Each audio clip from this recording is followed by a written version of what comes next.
All right, up and running here on a Wednesday. Feels like a Thursday, could be a Friday. Not real sure. Kids are getting out of school. I'm all confused. As last night, the younger gunner finished up 8th grade. I now have 2 high schoolers. Oh, my goodness. And then I have Captain Dave, so kind of like 3. Is that why the traffic wasn't as bad this morning? Yeah, Dave's over there. Did you hear that? Is that why traffic was like light this morning because school's out? I didn't think about that. Well, it depends. So today was like the last, I think, official day, like the last full day. Okay. I guess I'm speaking for Lexington District 1. Both of my kids go to Gilbert. Now, my daughter was done with everything. She's a sophomore. She was done with everything, so she took the day off. My son wanted to go today. This is his last full day, and it's his last day in 8th grade at the Gilbert Middle School. They're not doing anything today anyway. Matter of fact, yesterday he watched a play and watched a movie at the school. They did nothing yesterday. You don't even bring your book bag on the last day. He had to because he had to sub out his talk about how times have changed. Sub out his iPad, I think, or something for his MacBook that he'll get going to high school. Wow. Okay. Yeah. But didn't realize we were doing that now. Yeah, but to answer your question, if you thought today was light, tomorrow should be the day because I think most of it is half days. So I think instead of parents having to deal with, let me take you to school for half a day and then break my day in half, let me just go ahead and keep you home from school because I don't think they count the days tomorrow. You know, nostalgia is a heck of a thing. And I think as adults, we all would love to recapture that feeling of like the last day of school. Right, there are things in an adult life that excite you, but there's just something about being a kid, middle school, high school, whatever, and that last day of school knowing you have 2 months of summer coming up where you have no responsibilities, and like that's a feeling I feel like we all wish we could still recapture. We'll get into it a little bit. Last night might have kind of had that feeling a little bit. Maybe just slightly euphoric. Slightly, just almost in a way, maybe not euphoric, but slightly in a way of like, all right. A release of sorts of like, it's over. It's done. We don't have to live this, hopefully, anymore. And there were some plays last night that also you were like, please put this thing to bed. Like, there were a couple plays, obviously, that you were like, just put this thing to bed. Let's call it a day, and let's move on to whatever the future is for South Carolina. We'll talk about it. Gamecocks go down in Hoover. Not a surprise, and that wraps up, folks.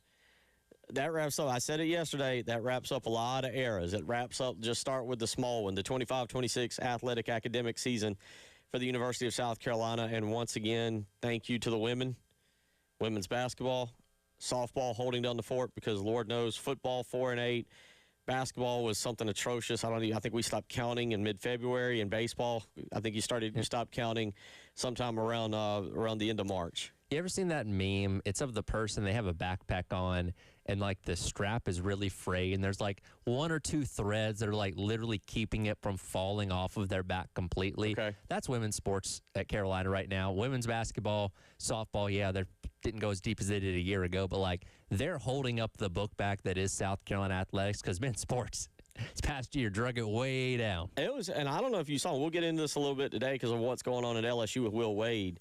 Like, LSU's kind of right there with South Carolina.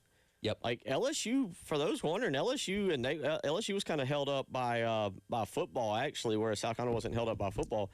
But LSU had a ridiculously bad SEC season as well. Something like in the realm of like 13 or 14 and 50 something as well.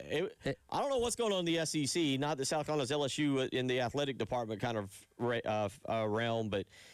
Yeah, there was a couple schools this year that are glad to move past this one. I asked Jack this morning, I was like, and look, a lot of the teams that are on buys, most of their fans aren't going to come in until later on in the week. But I'm like, who is the strongest contingent of fans in Hoover? And he said LSU, which is pretty normal because they travel pretty well. It's just a rare instance of now where they might be watching their team season come to an end this week as opposed to, hey, let's see if we can get an SEC before we go host a regional and make another run for a national championship. Very weird situation for LSU baseball to find themselves in. They won last night in the late game over Oklahoma, but they got to keep winning if they want to keep playing baseball past this week. Yeah, for those wondering right now, Mississippi State is up on Missouri 4-2 in the bottom of the 5th. So we've got that game going on here on the television. Also, for some reason, maybe this is Sports Center, we're getting the replay of the Cavs-Knicks game, which was pretty historic last night in the way the Knicks came back and Cavs choked that one away. But later on today, give you a rundown real quick.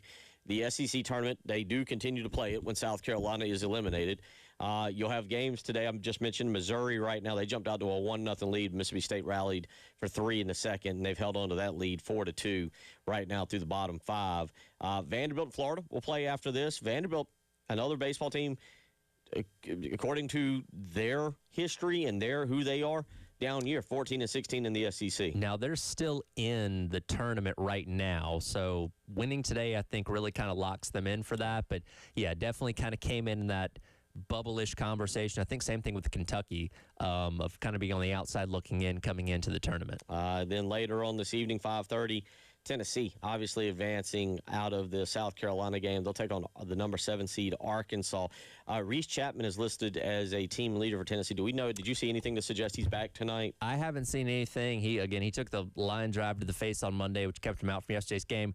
They still scored 11 runs, didn't obviously hurt them offensively. But, yeah, he's a big piece for them, and we'll see if he's available to come back tonight. Now Tennessee is one of those teams that, again, is comfortably in the postseason no matter what happens this week. So that might be a situation like, hey, get your rest, get yourself recovered. We got bigger fish to fry coming up in a week. And then you mentioned at 9 o'clock tonight, LSU back on the ball field. They'll take on number 6 seed Auburn there in Hoover. That game's slated to start at 9 o'clock. I'd be honest, I didn't pay attention.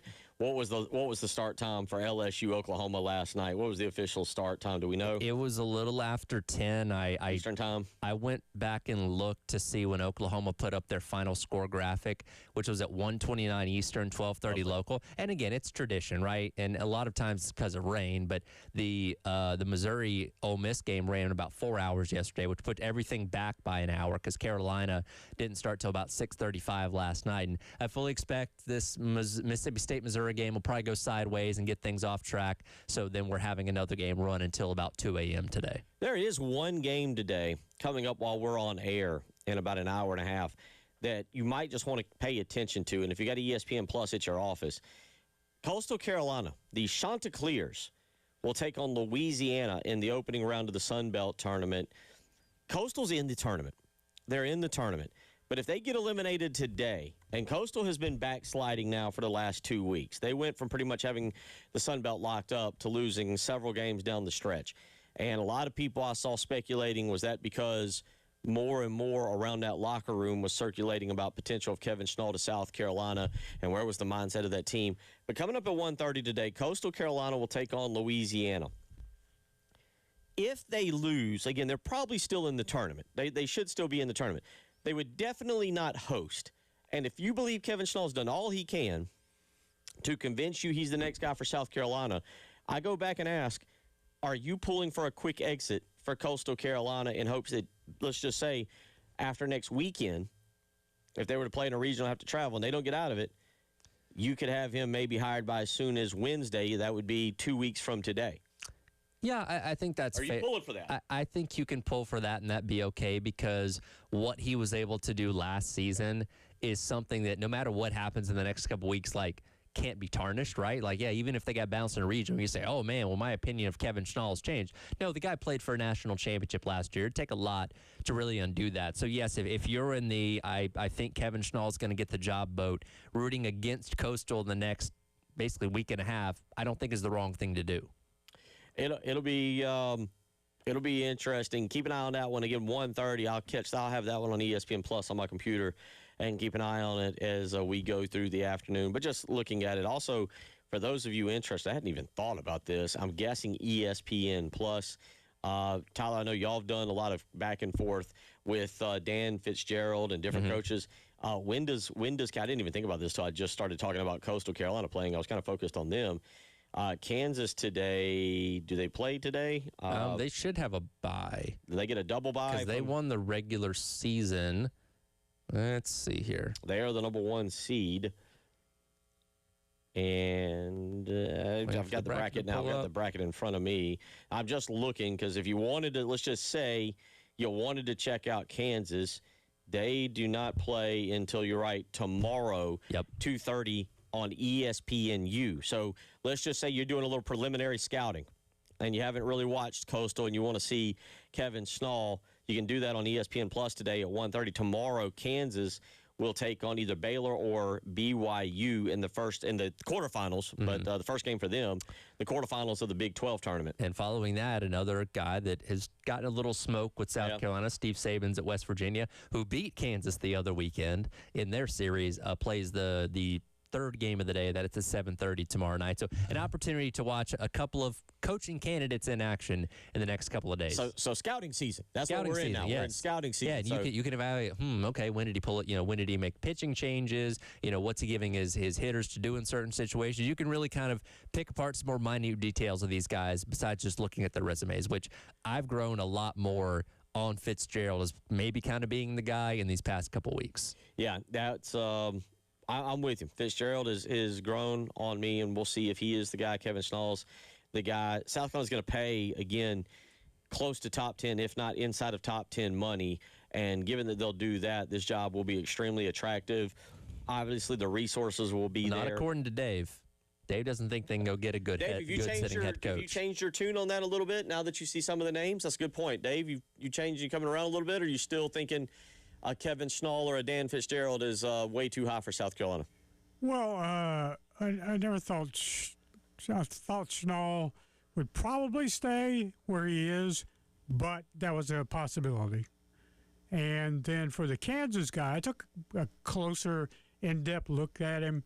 He's got a contract through like 2031, $800,000 a year. Mm-hmm. And the one thing that really stuck out to me about that is their stadium only seats 2,000 people. Right. So this is a huge thing for him.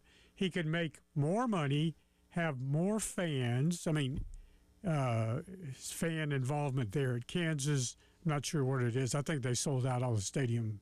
Do Kansas fans know they have a baseball team? I don't know what they do in the spring. That's a great question. Yeah. I don't know either.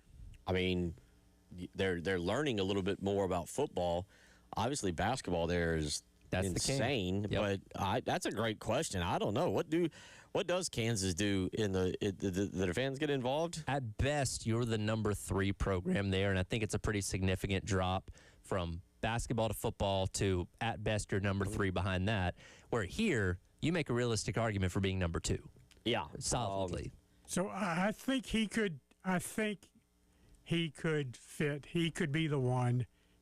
Everything lines up for me with him. I'm just glancing at their ballpark now to see what kind of ballpark they have. Like, how does it look? Hogland Ballpark is the name of it. Well, there's a reason right there. Hogland. All right. River Bluff and Lexington have equal stadiums. River Bluff and Lexington, two stadiums that I'm familiar with, have equal stadiums and maybe equal facilities from what I'm just glancing. So he walks into Founders Park, it's going to blow his mind. And I have not really gone out of my way to look at the new facility, the new things they're doing for the actual team, not the fans that we talked about yesterday at Founders Park, but the weight room and the players' lounge and things of that nature. Yes, it will blow his mind. I would also imagine the fact that he gets to, now granted, weather around here is always kind of interesting in February on Valentine's Day weekend or roughly then when we start. You never know what you're going to get. But I would also like to imagine the thought of opening baseball here against opening there in February a little enticing as well, because I'm looking at some of their indoor facility, and I mean, decent enough. It's nothing to sneeze at, but at the same time, it would be nothing as compared to what South Carolina has. Well, that's why so many teams from the Midwest and the North, start their seasons in Arizona and Texas playing in tournaments because they're dealing with blizzards and stuff in the middle of February. Like, at least here, you'll have some pretty rough weather opening weekends sometimes, but you can also get a 65 to 70 degree day on opening weekend and expect that through the rest of the spring. Like, you got a lot better situations weather-wise here compared to Kansas. They did set a school record for attendance, 2,600 against Nebraska back in April, and student record 1,019 students against Sacramento State. Okay, there you go. All right, well, we'll get a little bit more into that. Listen to a little bit of Monty Lee from last night, his final thoughts on the team, the season, how everything played out. We'll move forward. Coaching search season. You're listening to the Halftime Show.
12:20 on a Wednesday.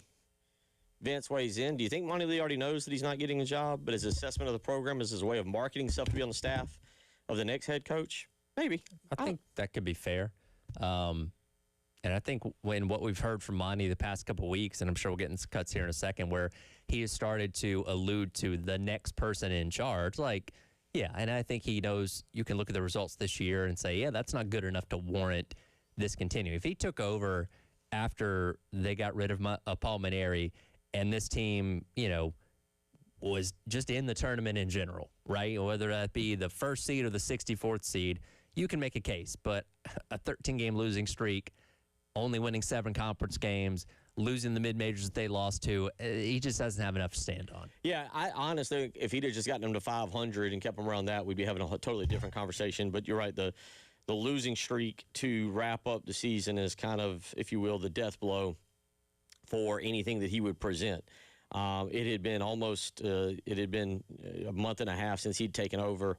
I'm not saying that he couldn't change things with recruiting, but that's not going to happen over a year. I think this turnaround. I'll say this turnaround's got to kind of come a little quicker than most. I don't think whoever comes in gets the typical maybe 2 or 3 year window. I think it's going to be, hey, you got 1 year to get your system going, and by year 2, we expect to be competing to host a super regional. Yeah, I think, not that it's a throwaway year, but I think you have a 1 year grace period considering where this program currently sits. Now, in today's day and age, yes, you can rebuild things a lot faster in the transfer portal, but let's say hypothetically it is Dan Fitzgerald that comes in here and, instead of making the tournament next year, they go 11-19 in conference play. That's still a step forward. Right. But, yeah, by year number 2, it's like, okay, give me some time. Now this is where you got to click things into gear and start making some serious runs. This is going to be clip number 2, Captain Dave. Here is, let's get straight from the word of the mouth of Monty Lee. He was asked last night if he should be the head coach of this baseball program.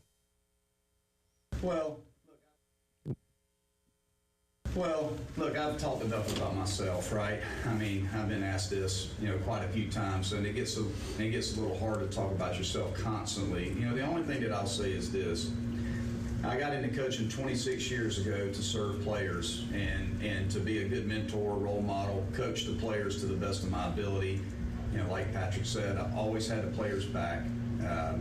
And it's been a blessing. I mean, it's been a blessing to be a part of this program and all the other programs that I've been a part of as a coach. And I've had a lot of success as a head coach. I have, and I would just encourage. I know this season's been really, really tough. Last 2 years have been really, really tough. But, look, I know who I am. I know what I've accomplished as a head coach. You can look at my track record, and I just ask anybody to look at my track record as a head coach. I've won plenty of games as a head coach. Now, that being said, the administration has to make a decision as to who they think is the best leader for the program moving forward. And I respect that they're going to go through that process and pick the right guy for the job. If that's not me, my time here has been it's been a wonderful experience. It really has. From a guy that grew up 25 miles away to grow up going to the football games, basketball games, baseball games, lived in this state my whole life. My family lives here. It's been really, really special, and it's been an honor to be able to wear this uniform and to give the kids my very best. I mean, I think ultimately that's the one thing that I can say is I gave them my very best. It wasn't always, it didn't always work out the way that we wanted it to, and we're certainly disappointed the way the season ended this year. But, I gave them everything that I could. So I hope that answers your question. Two things can be right at the same time. Monty Lee can be a good fit for the University of South Carolina. Is he the best fit? And that's what I've tried to say. When you compare him to Kevin Schnall and Dan Fitzgerald and James Ramsey and a few others, those guys are better fits. Those guys, I think, are better for the program. It is very clear, Tyler, that Monty Lee cares about this program, that this is his program. I know he coached at Clemson. I know he coached at College of Charleston, but he cares about this program, and this was kind of his dream job. Sometimes timing doesn't work out. It just simply doesn't work out, and that's what I get from that. In this scenario, it was just never put in place for Monty Lee to be the coach at the University of South Carolina. Because I think you see the sentiment from the fan base, and we've seen this in the past couple weeks. We like Monty as a person. Like, Monty's a good dude. Right. He comes on, with Jay and Terry every single week, is always very good and cordial with them. He loves South Carolina, has obviously been an in-state guy this entire time. You see the framework for a guy that could be a head coach here, but the results haven't been there in his time at Clemson, obviously, and what he's done here in the back half of the season, being their head coach, is just not something where it makes sense to make him the hire. But it's like one of those things, like, you wish him the best of luck. He's always going to be welcome around here, whether he's coaching here or not, unlike a Maneri, who I don't think can show his face in the state of South Carolina again. No, he can't. Here is Monty Lee last night also. We kind of know what happens next in terms of looking at it from the media perspective, the radio show perspective. But here's Monty Lee talking about what happens next from the head coach, the interim head coach, and the ball club perspective. No, I haven't heard from Jeremiah yet in regards to that. I'm sure that I will. So I don't really know that. I mean, we'll get up early in the morning. We'll head back to Columbia, and I'll just begin, doing exit meetings with the players. Just one by one, just to talk to each guy. So we'll, get a sense of, where they're at and how they're feeling moving forward. And then, from there, I certainly look forward to hearing from the administration. Just really more so just what are some things that they're going to want from me and from the rest of the staff, for the rest of this week. But I haven't had that conversation yet with him, though. Yeah, I will say this. Monty Lee, if you're Jeremiah Donati, you do not do anything to upset or to shove Monty Lee out. I mean, we just did the time frame. Mm-hmm. Let's just say Kevin Snow or Dan Fitzgerald, if they're 1 or 2 on your list, the earliest you can probably get around to hiring them is 2 weeks from today, and right. that is this thing being on a very quick speed of them losing, you getting the interview done, already knowing all the details of what they want. Like, 2 weeks from today is ultra fast. Sure. You're probably looking at 3 weeks, and in that time, as you heard Monty say, there's got to be exit meetings. There's got to be discussions with players about what the possibility could be for next year. I mean, there's got to be a lot that happens. You need Monty here continuing to work the transition. And he mentioned yesterday he hasn't spoke with Jeremiah Donati yet. They were driving back this morning, so they'll get in sometime this afternoon. And I imagine pretty quickly those two should have a conversation like, hey, it's probably not going to be you, but we need somebody in place for the next couple weeks to hold down the fort, go through the exit meetings and all that kind of stuff. You're still free to go interview for other jobs or talk to other people as you work on continuing your career, but it's not going to be you, but we still need you to fill the role of interim coach until we get our guy in place. And in a way, that's taking advantage of Monty Lee, because if I was Monty Lee, I'd be like, look, I gotta take care of my family. I got to make sure everybody eats. I got to go find a job. Yeah. I don't have time to be splitting time between this job and everything else. And if you're Donati, you can't be mad at him for doing that. No, and I will also say this. If you listen to that previous quote we played about should he be the head coach, I don't know if I'm reading between the lines or being overly dramatic. He did make it sound like he's not interested. There was a sentence in there about, if my time here is done. Mm-hmm. And the way it kind of struck me was that he has no intentions of being an assistant coach here again. Right. Like, he needs time to part ways for him as well. 803-404-6100. We'll take a look at what needs to improve. Yesterday we did the stadium. Today we actually look at the ball club. Well, they gave up 11 runs yesterday. We're going to start with pitching, and we'll discuss that. You're listening to the Halftime Show.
It is 12:34 on your Wednesday. Tyler Head, Captain David Dare, Bill Gunner, as we roll along here and talking about baseball yesterday. This will successfully put a bow on the actual discussion of games and so forth and so much. 11-6 yesterday. Tennessee takes down the Gamecocks, and we'll kind of recap that and really start our look into the future here. And one of the things we've been doing yesterday, we talked a little bit about Founders Park, things that have got to be upgraded for South Carolina. Obviously, on-field play has to, coaching has to, so forth and so on. But, you know, we're looking specifically at positions and different things around the ballpark. And, again, one of those yesterday was just Founders Park in and of itself, which is still a great facility, but definitely could use a few little upgrades, a splash of paint here, a fix of a seating here or there. And today we look at pitching. And, you know, Tyler said last night, well, what do you want to talk about in terms of what needs to be kind of fixed? I was like, well, they're giving up 10 runs. And I think I could barely hit send on the text message before run number 11 was sent way out of the park. And South Carolina's pitching down the stretch, obviously, you go back 11 runs last night, 9 runs at Vanderbilt. They did have the Saturday game in which they only gave up 5. But then you go back the Alabama series, you give up 8, 9, and 7. 7 to LSU, 7 to LSU, and 6 to LSU. You get the point. You see where I'm going with this. The pitching down the stretch really, along with a lot of other things, let South Carolina down. And you start to look at what they've got coming back or what you want coming back. We got to remember these discussions about coming back are far different than they used to be given the transfer portal. But, you know, you're going to start with Amp Phillips and Brandon Stone. Stone does have a 1 extra year of eligibility. He finishes the year 5-5 on the season. I think those are two guys. Amp Phillips did some really good things. He finishes the season with a 4.39 ERA. His win-loss record, obviously not very good at 3-8. Started 14 games.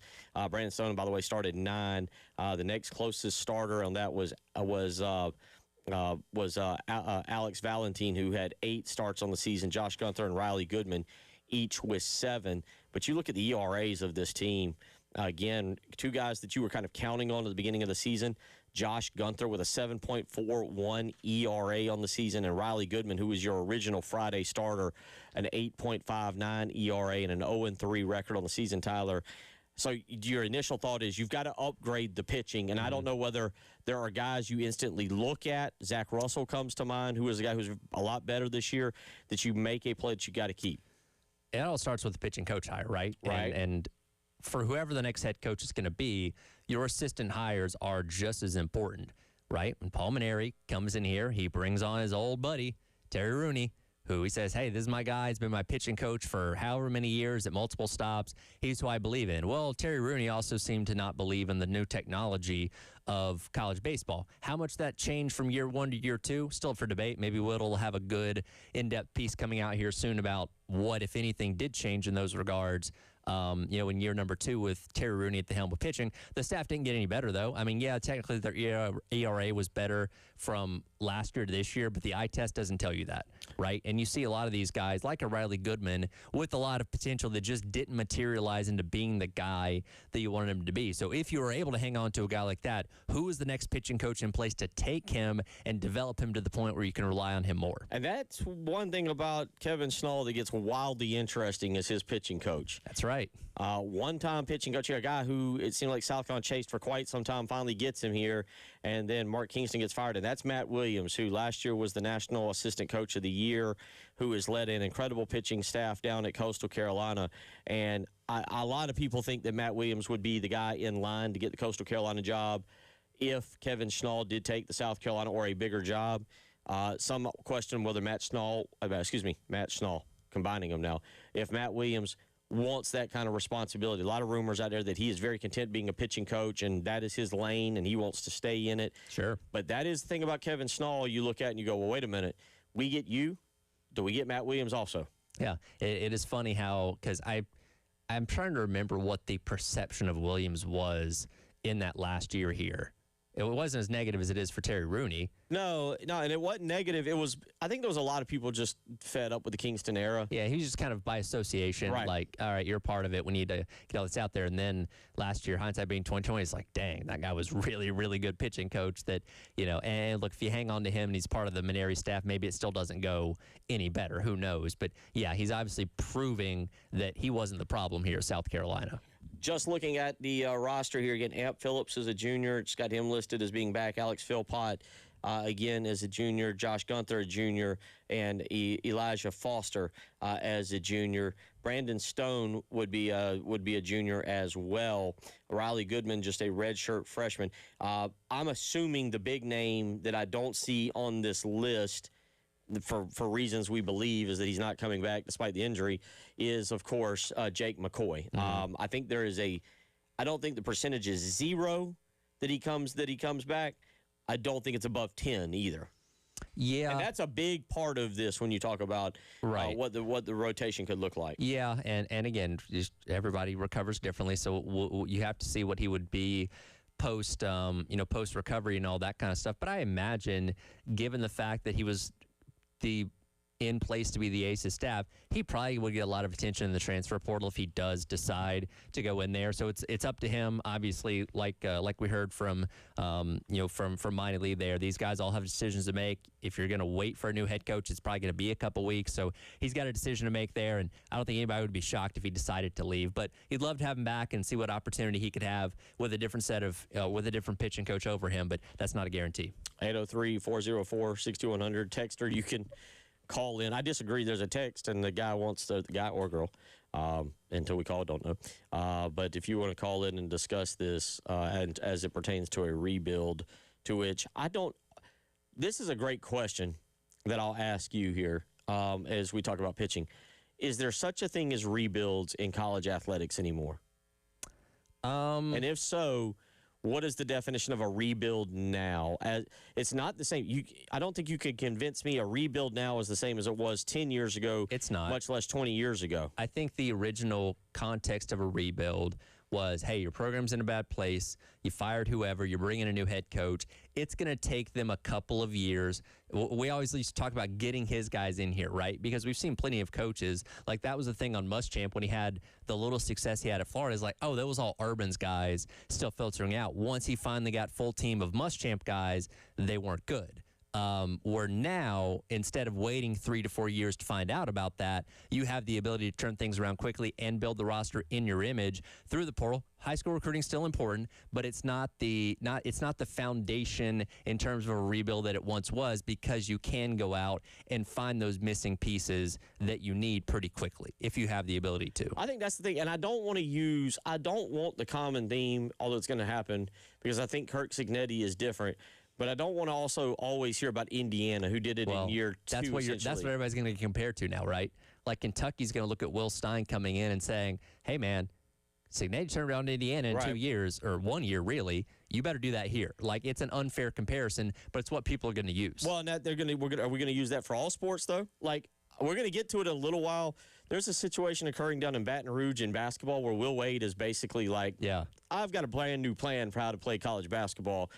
And if you look at it on paper, you're like, yeah, I can see where this is going to work in year 1 pretty quickly if he can coach them up. Will Wade, the known bender of rules. Well, I don't know if he's bending rules right now as much as abiding by them. And taking advantage of a really weird gray area. That one's the one right there.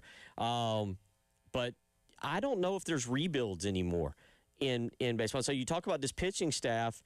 Obviously, you've got to get some more big names in there. It is kind of odd that your season comes to an end at the hands of a freshman who was originally committed to you and Cameron Appenzeller. Yesterday. I don't know when he decommitted and what his reasoning for decommitting was, Tyler. But there is a part of it that you watch a guy who should have been on your rotation mowing you down for the better part of a couple innings. Yeah, again, it's kind of a fitting way to end what this season's been with a guy that could have been a part of your staff. 803-404-6100. Texter, feel free to weigh in. We'll talk a little bit about that as we roll along. Come back, we'll wrap up hour number 1 here on the baseball discussion before moving on to other stuff in hour number 2. It is the Halftime Show.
To the phone lines we go. Brent wants to weigh in. It's kind of an interesting topic that I think we should really get to in terms of what is a true rebuild nowadays. What is the time frame expected for a rebuild, given transfer portal and the ability to go out and buy your roster. We'll talk about a football roster later that could be upwards of 80 or 90 million. That seems to be coming. We'll talk about that. But let's go to the phone lines. Brent wants to weigh in on rebuild and the potential for the future. What you got for us, young man? Well, Bill, I mean, baseball's a little different, I think, than football and basketball. If you look at how that sport's recruited, it's still very much how it was 10, 15 years ago. Kids get offered really early. They stick to a commitment. There's not a lot of flips and moving around and things like that. Also, if you look around the league, a lot of the better teams, top end of the league, they're built around high school kids. So right around when Kingston was leaving, high school recruiting was really falling off for us. If you look at it right now, I think last time I checked with Whittle, I think we're only bringing in like 4 high school kids. That's just not going to be good enough for building for the future. If you want to try to build through the portal, that's fine. I'm not saying that you can't do it. But if you look around the league again, if you want to look at the top 4 or 5 teams, a lot of these teams at the plate, they have 5, 6, 7 guys that hit 300 and have double-digit home runs.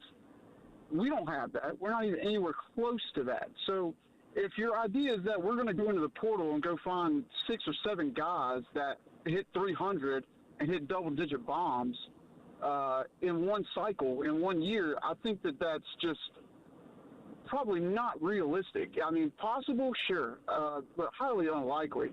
Then, I mean, the pitching thing, I think the pitching is much better than where it was last year and even the year before that. I think we got guys that are capable of coming back and being legit SEC contributors, especially if you can convince Ant Phillips and Brandon Stone to come back. Alex Philpott has shown some things that are promising. And I think we got a couple of younger guys that are coming up that could maybe help us out there. But ultimately, whoever comes in and takes this job, they're going to have to figure out a way to get high school recruiting and get that back on track.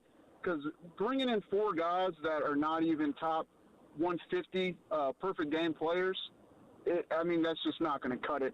You look at Georgia's right now and some of these other teams at the top of the league, they're bringing in multiple guys that are in the top 150 every single year, and then they're plugging in 2 or 3 portal guys tops. I just think it's different from basketball and football, especially basketball, where those guys just bring in 5, 6, 7 guys every year.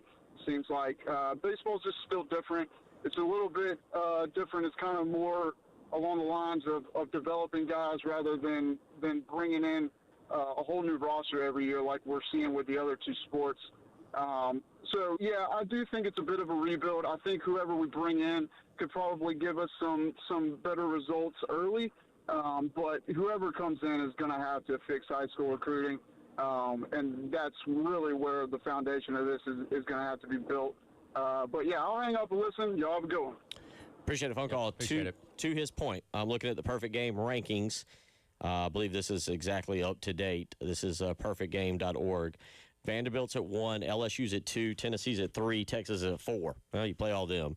Mississippi State's at 6, Auburn's 7, A&M's 8, play them, and Virginia and Florida State round out 9 and 10. To his point, Vanderbilt's bringing in 23 high school players. Louisiana State, otherwise known as LSU, brings in 24. Tennessee's bringing in 19. Texas is bringing in 21. Mississippi State's bringing in 14. Auburn's bringing in 15. Texas A&M's bringing in 16. I agree with him. My question would be on the rebuild. How much time are you giving a coach? Like, what are we willing to sacrifice here for this new coach? You go, okay, year 1 is technically year 0. It was that bad. 2 of the worst years ever in the history of South Carolina baseball. 13 total conference victories. You get a year to do whatever you want. So we're not going to start the clock until year 2. Are you like we said a couple weeks ago where you're kind of expecting at least Omaha and nothing less in the first 4 years? I think within 4 years, that's reasonable. Okay. You know what I mean? For what you're being hired to do and what the upside potential. What you're being paid. Remember, this is good. Yeah, what you're getting paid to do, quite frankly. Because, again, that's what Monero was hired to do. It's like, hey, man, you're taking over a program that's not in bad shape. We just need you to take the extra step and go to a place that you've been to a zillion times. Now, he turned it around and went in the complete opposite direction, but that's what the intention of his hire was. And I don't think that changes here, but I do think you give him a little bit of a grace period saying, okay, I understand what you're taking over is in pretty bad shape right now.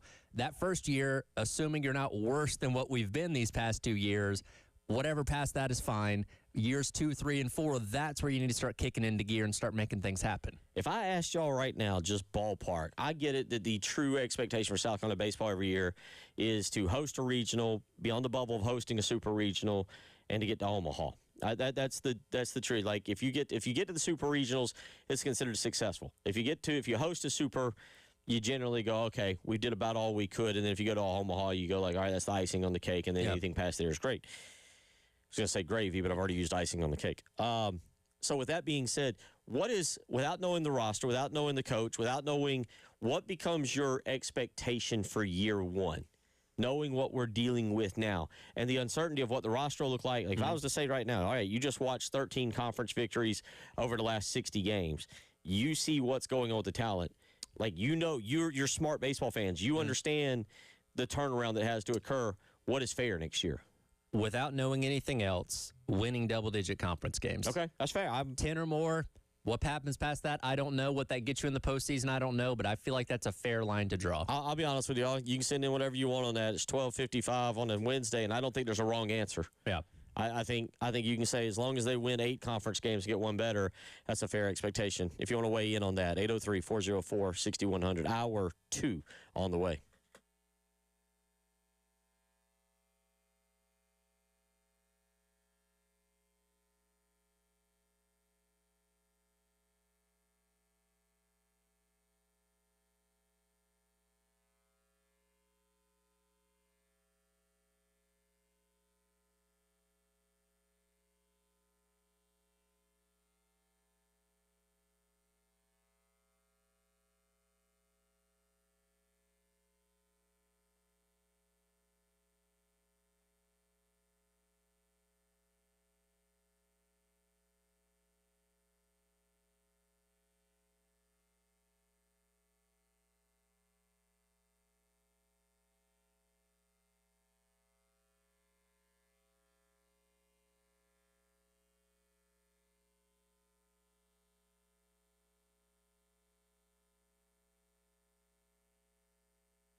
It is 1 o'clock on a Wednesday, and it looks like we were so in depth into that baseball conversation, I forgot to look up and see, but the Florida Gators have taken to the field where they have won 7 of their final 8 conference games and getting set now to take on Vanderbilt in Game 2 today down in Hoover, the SEC baseball tournament. I will say this, Tyler, I've never been.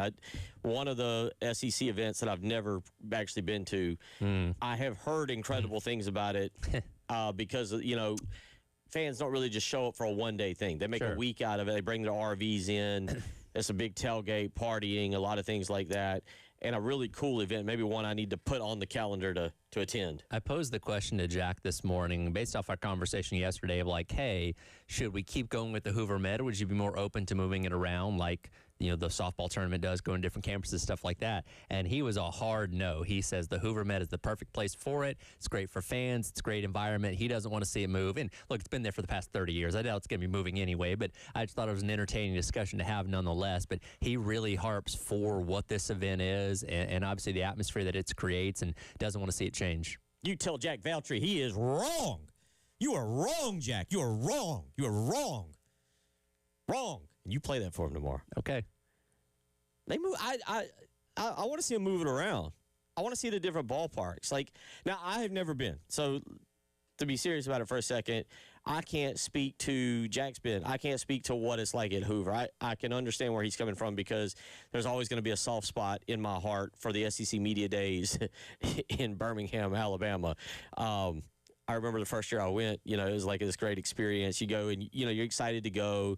I'm with at that time Heath Klein and Jay Phillips, and they're taking me to all the restaurants. They're showing me around, and just the Winfrey and everything about it. Really, really cool, really fun. I'll admit, if you made me pick a city that I would want it every year, it'd be Nashville. Nashville's a blast. Expensive, but a blast. So Birmingham, that's where you had the Spurrier Arby's, right? Yeah. That was his signature. The Arby's in Birmingham was where he always found his way to at media days. Right. Okay. That's the classic picture of him with the tie. Yeah. Basically undone and giving the thumbs up, getting the soda. But I can understand where Jack's coming from because in terms of and I know that I should be focused more on my job and less on having fun. But in terms of there's a lot more to do in Nashville or Atlanta or Tampa where it's at this year, or Dallas. If they hosted anywhere else in the last 10 years that I've been around here, I think that's it. I think the SEC has figured out because in Birmingham, I never went to that, but it was in the hotel, right? And it was a smaller type of setting compared to last year in Atlanta. They're in the College Football Hall of Fame. They're in Atlanta, and wasn't necessarily a fan event, but it's something that was more inviting to people. They want to make it a fan event. They want to make it a fan event. Like baseball's a fan event. Yes. Baseball's a fan event. They want to make SEC Media Days a fan event, but I don't know how necessarily to do it. Because and the way they had it set up last year, you could walk into the Hall of Fame and stand there and watch the coaches and players and stuff walk in. There were people getting autographs and stuff like that, but there weren't things for fans to do. Right. If you're there, you're trying to get a picture, an autograph with Kirby Smart or Steve Sarkisian or Arch Manning or whatever, but it wasn't a fan-designed event, for one, because the speaking area took up the big playing field in there where they do a lot of the stuff at the College Football Hall of Fame. But I'm sure the SEC, if they could, and, in Nashville, right? So you have the because where are they set up in Nashville when they do it? I can't remember which. Nashville was poor timing because they were doing all the road construction. Okay. And it was a kind of a disaster. Now, the hotel we were at, phenomenal. It was about 6 blocks away from, it was on Broadway, but it was about 6 blocks down from the main area of Broadway. Yeah. So I was done, of course, at 8 a.m. and having a good time by 11. But if you're set up in a hotel or something in Nashville to do all of the speaking stuff and whatever, if you can go to Bridgestone and have a fan event across the street or something like that. I would suggest to do it at Bridgestone. Yeah. Have it kind of I don't know how they did it in Dallas, but to have it kind of you've got one half of the court set up and you can put fans. The thing they worry about, and I get it with media days, you're trying to do the interviews and you're trying to keep it somewhat sophisticated. Whereas, my good buddy, did you ever see, what's his name, the ring guy from Alabama? Did I ever show you this guy? No. Oh, y'all, the ones that have out there that listen to me, they're familiar. Now I'm blanking on my man, ring hat guy. We got the one that would show up in Birmingham? Well, he shows up everywhere. Every year? I've heard about him. Yeah, ring hat guy. Oh, man. Now, if he was part of our program on the morning show. But now I'm going through my phone looking at pictures. This is scintillating radio. But with that being said, they want to make Media Day a fan event. It's simply not a fan event. The baseball tournament is a fan event. Yes. And if you can move it around and showcase a few different cities, come back to Hoover once every 4 years or once every 3 years for all I care. And the other 2 years, put it in Tampa for a bit, put it in Nashville for a bit, put it here and there and showcase it. Because, again, and I recognize this when I went to the SEC basketball tournament, and it's unlike, if you've never been, it's unlike anything you've really been at. And I say that because for the SEC basketball tournament, it's really Kentucky, and then you'd have Arkansas, and then you'd have Florida, and then it kind of peters off after that a little bit with a smattering of other fan bases. Sure. But it's still Kentucky. But it is cool to go somewhere, whether you're getting dinner or you're having a drink or you're doing something in one of the cities where the SEC men's basketball tournament is, and there's a hodgepodge of fan bases, as opposed to like on a Friday night when you go to a football game and say you go to Athens, Georgia, and it's just South Carolina and Georgia fans, or you go to a Kentucky game. You go to an SEC tournament event, and you got all the fan bases from around, and it's actually really, really interesting, really cool, and there's not a whole lot of animosity. Yeah. And you make some friends, like, say, with LSU people, and the next day, as long as you're not playing them, you're like, oh, I'll pull for you guys. Yeah, Sure. I didn't like Tennessee anyway. I'll pull for them. Yeah. No, it allows you to experience the different cultures of the SEC, talk to fan bases, have a good time, laughs, and all that kind of stuff. And unfortunately, we don't really have that for football because you don't have tournament type of events like that allows that to happen. But the other sports, baseball, basketball, softball, the other ones do afford you that opportunity. And yeah, like as we talked about, LSU is going to travel everywhere no matter what. But some other fan bases, depending on how far you're going, like I don't know how many Kentucky fans are traveling down to Hoover to watch the SEC baseball tournament because that's a long drive for them. But let's say if it was in Nashville or something along those lines where it's a little bit closer, okay, you might get a bigger contingent of Kentucky fans to come down and be a part of that because it's not as far as going to Hoover is. So the things to consider, again, I speak like you as somebody that's never been to the SEC tournament in Hoover. And again, I'll take Jack's word for it of how good it is and where it is right now. But I wouldn't be opposed to if they wanted to move it around because I think that's something. Okay, yes, I've seen the pictures of this guy. Yeah. Because I've heard because in Birmingham, again, it's not a fan event, but everybody would wait in the lobby, right? Like, oh, they got to catch Nick Saban when he walks in before he goes and does all of his media stuff. Yeah, Birmingham's where they realized, we can, because you're in a little tiny lobby as opposed to a huge like atrium when you come in at other really nice hotels. And so you've got this little carpet area, and people, you can have 15 people in there, and it looks packed. You put 30, 45 people in there, and they're shoulder to shoulder, and you're like, my God, it's a zoo. You go do that at other places, and it just doesn't work because, again, it's limited people. But baseball, no, to finish that point, I've never been to Hoover to see what the actual atmosphere and everything is like. Well, Hoover has something that you guys are overlooking. What's that? They're very proud of. Oh, dear. The River Chase Galleria Mall. I've been there. Which is the 43rd largest mall in America. I believe. What does that tell you? Where was that picture taken? River Chase Galleria. There you go. That's what. See, the Winfrey, the hotel, is connected to the mall. Yeah. So you come in the front door.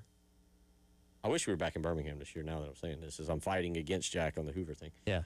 You come in the front door of the hotel at the Winfrey, and it's a little small area, but then you go up the escalators to where they have all the interviews in the big ballroom, or you go through a hallway where Radio Row is, which is always a lot of fun, and then you go out in the hallway and you're in the mall.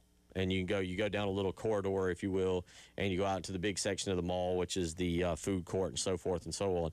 They have a Belk and a Dave and Buster's? I believe you're right. We haven't been in a while. I mean, is the malls... I mean, is that mall dying like all malls it's dying? Packing. It's banging. It's banging with the Dave and Buster's. Not a whole lot going on in Birmingham, buddy. See, I don't like malls. I'm pretty anti-mall. Anti-mall? I'm pretty anti-mall. So that's not something that entices me. You missed the mall age. You missed the mall age by about 2 or 3 years, I think. Yeah, as I was a kid, malls were starting to kind of not die off, but they weren't as popular. Right? Like me and my friends, we never went and hung out at the mall, right? Like I've always been in the camp of like, if I need to go to the mall for something, I get it and I leave. I'm not hanging around just mingling. So I used to live across the street from the mall in Athens. Okay. I think I maybe went there like 3 times in basically 2 years of living there because I'm just like, I'm not a mall person. Where's my buddy, our new sales guy, Todd Kirkland, who I grew up with? He that was a thing, like, especially during the winter when it was colder. is like, his mom would take us to the mall and drop us off, and, you'd have $20, $25 to spend in the food court for kind of your meal to it. But you wander around, you look at stuff. Maybe for friends show up, you meet there. There's an arcade there at the mall. The mall, and then probably about the time I got out of college, the time I got out of college in 2005, malls to me were dead. And now I couldn't tell you the last time I didn't order anything off of Amazon. Yeah, I mean, I went into the mall in Nashville because went to the Madame Tussauds and the Bass Pro Shops. But, like, I wasn't there to just mingle around the mall. We were doing it to get to another store. But, yeah, I've never been a mall person. I can find better things to do with my time. Of course, folks, and I'm not that old. I'm only 44. But the mall to me will always be Dutch Square Mall, where I grew up. So you don't know anything about Dutch Square Mall. That's the one they just tore down, right? Did they tear down Dutch Square Mall? Did No, they tear it down? I think that's still there. No, Which you're one am thinking I thinking of of? Richland. I never went to that one. That was all the way across the town, yeah. Okay, yeah, I know. It's a pile of rubble right now. Yeah. That's out there going to Pro Swing. Forest Drive. Forest Drive, that's right. Dutch Square Mall and the Cromer's Peanuts in there. They had the monkey up there. That was always a treat. My grandfather, my dad would take me. So, yeah, Dutch Square Mall, and my grandmother would take me shopping there when I was little, 6, 7, 8, 9, 10. So anyway, well, that took a turn. What were we talking about? Well, we started off talking about should the SEC tournament stay in Hoover, and now we're talking about malls being dead. That escalated quickly. Welcome to summer. Tell Jack he is wrong. They need to move that tournament around. I will give Jack your challenge. And I'll say this, and I'm serious about this. We just did the Corn Ferry tournament here. We had Chris Baker on with us on Monday, and Chris talked about the fact that for the local economy, the Corn Ferry tournament brought in $7 million in revenue. Mm-hmm. Tell South Carolina, tell the Firefly. I love the Fireflies. Nothing against them. Never been to a game, but I love them. Never been to a Fireflies game? Never been to a Fireflies game. Kind of like the Richland Mall thing. It's on the other side of town. It's a long drive over there. It's parking. Then you got to walk. Cool. It's I like it. Segwa's cool. But that's my point. Tell the Fireflies to get out of town for a week and go bid on the SEC tournament and put it at, because that's a beautiful stadium, isn't it? Sure. I've been in it. Sure. I've never watched a game there. Yeah, it's a nice place. How many is a seat? Any just ballpark? Any idea? 6,500? Yeah, probably somewhere around there. Yeah, it's got two decks to it, like a second level, like with suites and stuff or whatever. Yeah, it seats a fair amount. Put it out, man, for our local economy, for getting that kind of thing here into Columbia, but I'd love it. And then the same thing, put it in Nashville. Shoot, you can put it in Charlotte. You can put it all over the Southeast. Not that the SEC needs publicity, mind you, Tyler, but I think that would be really cool to see the SEC baseball tournament moved around. There would seem to be a day and age, maybe Gamecock fans, y'all can remember this, maybe it was just us complaining because we didn't win there, that the stadium was thought to be too big in Hoover, that, like you said, there was just, everybody was like, we've had enough of this place. And maybe that's because South Carolina wasn't successful there, and it was like, sure, let's try another venue to see if we can be successful anywhere else. Yeah. So, 803-404-6100. All right, we kind of lost that segment there, but don't worry, we'll get it back. When we come back, we'll get back into Will Wade. Boy, you talk about a guy that is drawing right now some attention, and not in the good way. No, we'll get into that. I think Bill might have a new villain of college basketball. He is. I love Will, but even this time, he might be taking it a step far. We'll tell you about it. You're listening to the Halftime Show.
What are your morals to win? That's the question, Tyler Head. In college sports right now, there are no morals. I mean, that's the bottom line. There are none. So where do you want to draw the line in the sand? Because there's one university out there who is just flaunting moralless, I don't even know if that's a word, athletics. Elijah and Preston have taken to calling this school Lowdown Scoundrel University, and I feel like that's pretty apt considering the coaches leading most of their programs there right now, and this is the latest addition to add to that. A little wordy, but all right, I'll buy him. LSU, look, let me be, for the point of transparency in this segment, I am friends with Will Wade. I talked to Will a good bit. I like Will. I've known Will since he was at Clemson and was a manager up there, and I was doing AAU basketball, and he would bring in my kids for official visits, and we got to know each other. I have no problem with Will. And right now I'm reading what's going on at LSU with what he's doing, and I'm kind of like, well, if they're going to let you do it, if it's not completely against the rules, why not? And if you don't know what he's doing, Will Wade is out there basically now just recruiting professional players, just legitimately professional players, guys that played in the NBA and guys that overseas are labeled as professional players. Don't hate the player, hate the game. And I don't want to stand up for Will Wade. I don't want to defend this action. This ruins. I can't do it like Stewie does on Ruins. It's awful. But the NCAA is not stepping in. One of the most notable players that Will Wade has picked up is a former NBA draft pick and EuroLeague veteran who turns 26. Keyword veteran. Yeah, when you turn 26, you're a legit veteran. A EuroLeague veteran, Yam Mador. Could say that right. I could be wrong. I'm not sure. But he was offered, according to sources, NIL deal of upward $5 million, which is basically a contract. That's what it is. Jeff Goodman, who we've had on our program, and we should probably get back. Maybe we could get a great soundbite that would make us go national. Jeff Goodman with ESPN.com does a great job covering college basketball. He's got his podcast as well with Rob Dalster, The Field of 60. Is it Dalster? Yeah. Dalster. By the way, are they going to have to change the name to Field of 76? Whatever they want to do. Their podcast. I made that joke to him before the season. You weren't here, but I don't remember what he said. Oh, all right. Let's hear what Jeff Goodman, well-known, normally not a polarizing kind of figure. Here's what he said on their podcast as it pertains to Will Wade. I'm sorry. Oh, computer timed out. Nope. So, all right, we'll get Dave back on the computer here in just a minute. It's worth listening to. He is good and fired up. Yeah, and I get it because I'm kind of with Jeff on this. I'm kind of with Jeff Goodman on this. Like, again, as I just said, this is not the spirit of college basketball. This is not the spirit of college athletics.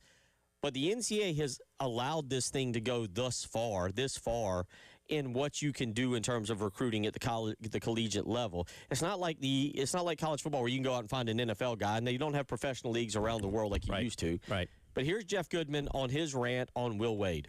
Will Wade, I wish you didn't come back to college basketball. Honestly, I mean that. I like Will. I've known Will since he was an assistant at Harvard back in 2007, 2008. But, man, you suck for college basketball right now. Seriously, you suck for college basketball. You're making it into a mockery. And look in the mirror and understand it's not just about you. This is about more than just you. This is about the sport of college basketball. Have some pride. Have some dignity. Don't try to ruin the sport. Don't try. The first sign was when you hired Slick Rick Stansbury. That was the first sign when you got to LSU that you were going to muck it up as much as humanly possible. I know people are trying to push the rules. I get it. Scott Drew did it last year with James Najee. Nate Oates did it last year, obviously with Charles Bediako. But this is ridiculous. This is absolutely ridiculous. First of all, you got a second chance here after being run out of the sport. You were great at McNeese State. And then you know what? Another high major gave you an opportunity at NC State. And what did you do? You did this after 1 year. You did this after 1 year at NC State, and you said, I'm gone. I'm going back to LSU. For context, by the way, he was holding up his middle finger when he said, "You did this to NC State." That doesn't obviously translate over radio, but that's the point he was making. Look, if you text weighs in and says Will Wade is a scumbag, call it what it is. If you want to say that, I'm not going to deny it. Like, now, whether or not he will win, he was winning at LSU. Go ahead. Well, that's what I was just going to say. The question is what are you willing to deal with as a basketball program, football program, baseball program, whatever, to put a guy like that in charge and let him run rampant? By the way, again, if it's illegal, the NCAA can easily step in and say, no, RJ Luis is another guy he signed who does not have eligibility at this point. And what did he play in 3 NBA games, I believe? Is it two or three? Played in not G League games, in NBA games. And he is now on the LSU roster. Now he is awaiting eligibility, though. Yeah, and scumbag, I think, is something that a lot of people would use to describe Will Wade. But some scumbags are very comfortable in their own skin. And they understand that, hey, I need to win, especially at a place like LSU that gave you a ton of money to bring you back after the fiasco of a couple years ago, which isn't illegal anymore. But you got to win. And I think he's viewing this as like, hey, there's a loophole here. I'm going to exploit it until I'm told otherwise, and I could care less what people think. I think Will Wade is one of those people that legitimately doesn't care what people think about his character or his personality. He's just going to do what he feels like he needs to do, and that's clear and obvious here. I mean, again, I kind of, yes, I don't like it. Do I think it's as Jeff Goodman said, is it ruining the sport? Yes. But again, Will Wade is perfectly within reason here to do this. And right now, from what I've understood, LSU has given him a boatload of NIL money. LSU is taking the approach of we're going to do whatever. I mean, look, LSU right now, I don't know where these money trees are for Lane Kiffin and the football roster and Will Wade and the basketball roster. And I don't know what financially is happening down in LSU in Baton Rouge right now. But they're all in on whatever it takes to win down there right now. Oh, yeah. They want championships, and however they get them, and it doesn't matter if they get rescinded in 4 or 5 years. They want them, and they want them now. Yeah, no, and that's why they're drawing the ire of so many people, because they're not shying away from it. They're very much in your face, and they don't care who they anger along the way, whether it be former teams or whatever it may be. So, yeah, this is kind of on brand with how a lot of things are going down there at LSU. But, again, this is kind of the person that I think Will Wade has shown himself to be. And, again, you look at his exit from NC State and how he handled all that, and obviously now going about this in the way that he probably feels like is the best way to be successful at LSU. And, again, if the NCAA doesn't step in and do anything, then he's probably going to keep doing this. No way the NCAA will step in is by ruling some of these guys ineligible. Now, it should be noted, and we don't have the details yet because we do not know the actual names.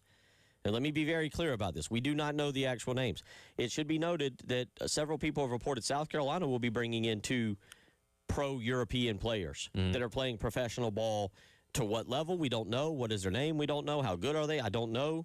We'll get that information here probably by the end of the month.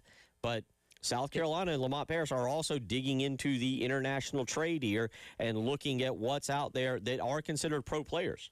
It's different when it's international, though. I think the thing that's more egregious to people is the guys that were drafted in the NBA playing in the G League.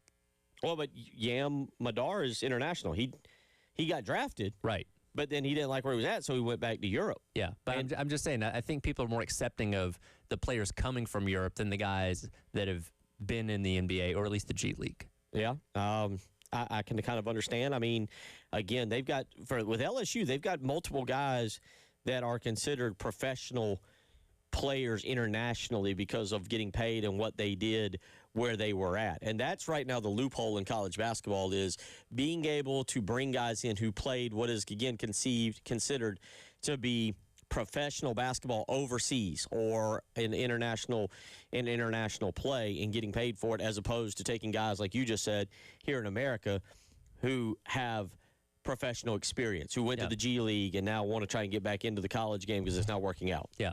803-404-6100. We'll get into a lot of football coming up next. You're listening to The Halftime Show.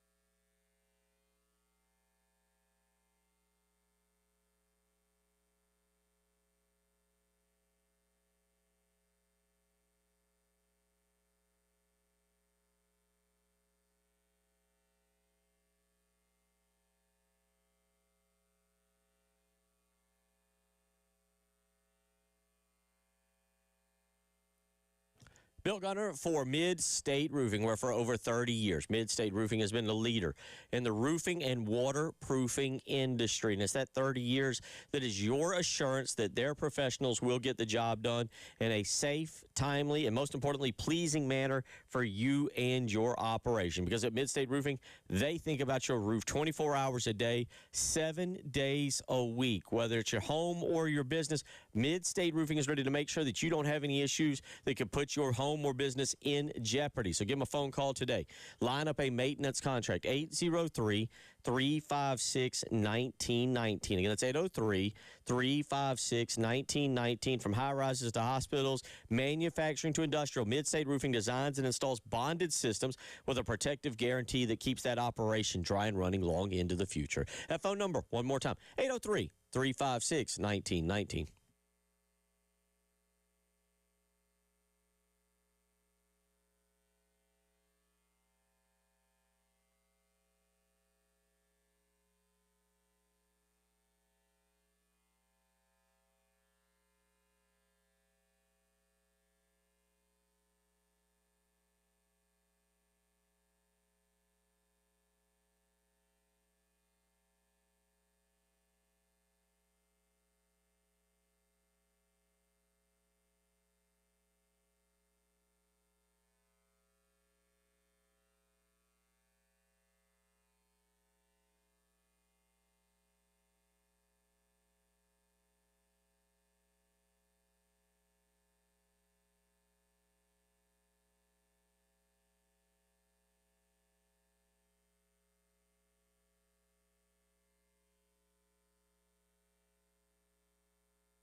I don't know what happened. I was kind of looking up, then I looked down, and now I'm looking back up. And Mississippi State apparently do they run rule Missouri? I see it's 12-2. I can't.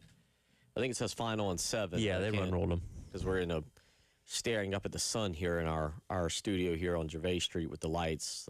Whoever did the lighting in here did a phenomenal job. It is bright, so I have a hard time looking up and seeing the TVs. Have to turn the lights down a little bit, but Mississippi State got going there. That was a close game for a little while. Yeah, Missouri had an early lead in that one, and then that just went away. So Missouri's season's over. Yeah, that has come to a conclusion. Again, coming up here within the next few minutes, Florida and Vanderbilt. Dave made a good point. This would have been a highlight of the SEC tournament a couple years ago. Kevin Sullivan versus Tim Corbin. Sure. Everything that goes into it. Now it's just a 12 versus 5 game kind of. Is it 12 versus? I'm not even sure if it's 12 versus 5. Yeah, it's 12 versus 5. Okay. Both teams are in, so neither one's really, outside of improving their seeding, neither one's really playing for anything, but they're also not like favorites either, so it is kind of weird. You can make the case. You can make the case that the SEC basketball, the baseball tournament is more irrelevant than the football championship game now.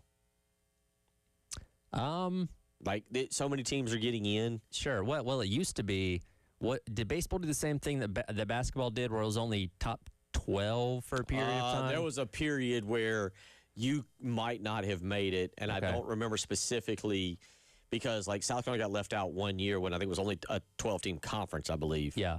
So yeah, there was a period, and then when I believe when they went to 14, it might have only been 12. I can't quite remember the ins and outs of it because I've really truthfully never covered the baseball tournament as heavy as John Whittle or Jack or some of the other guys. Yeah, I know basketball did that. I can't remember if baseball did that or not. But, yeah, everybody gets in now, all 16 teams. And, again, you know that the teams that are the lowest seeds are having to fight their way through 5 days. And everybody else, basically, in most years, between 10 to 12 teams are already locked in to the NCAA tournament. They're just trying to improve their seeding through the next handful of days. I mean, again, I'll make the case. If Mississippi had gotten into the SEC championship game and lost, it might have been a detriment for how they made their run, maybe, as opposed to what happened with Alabama.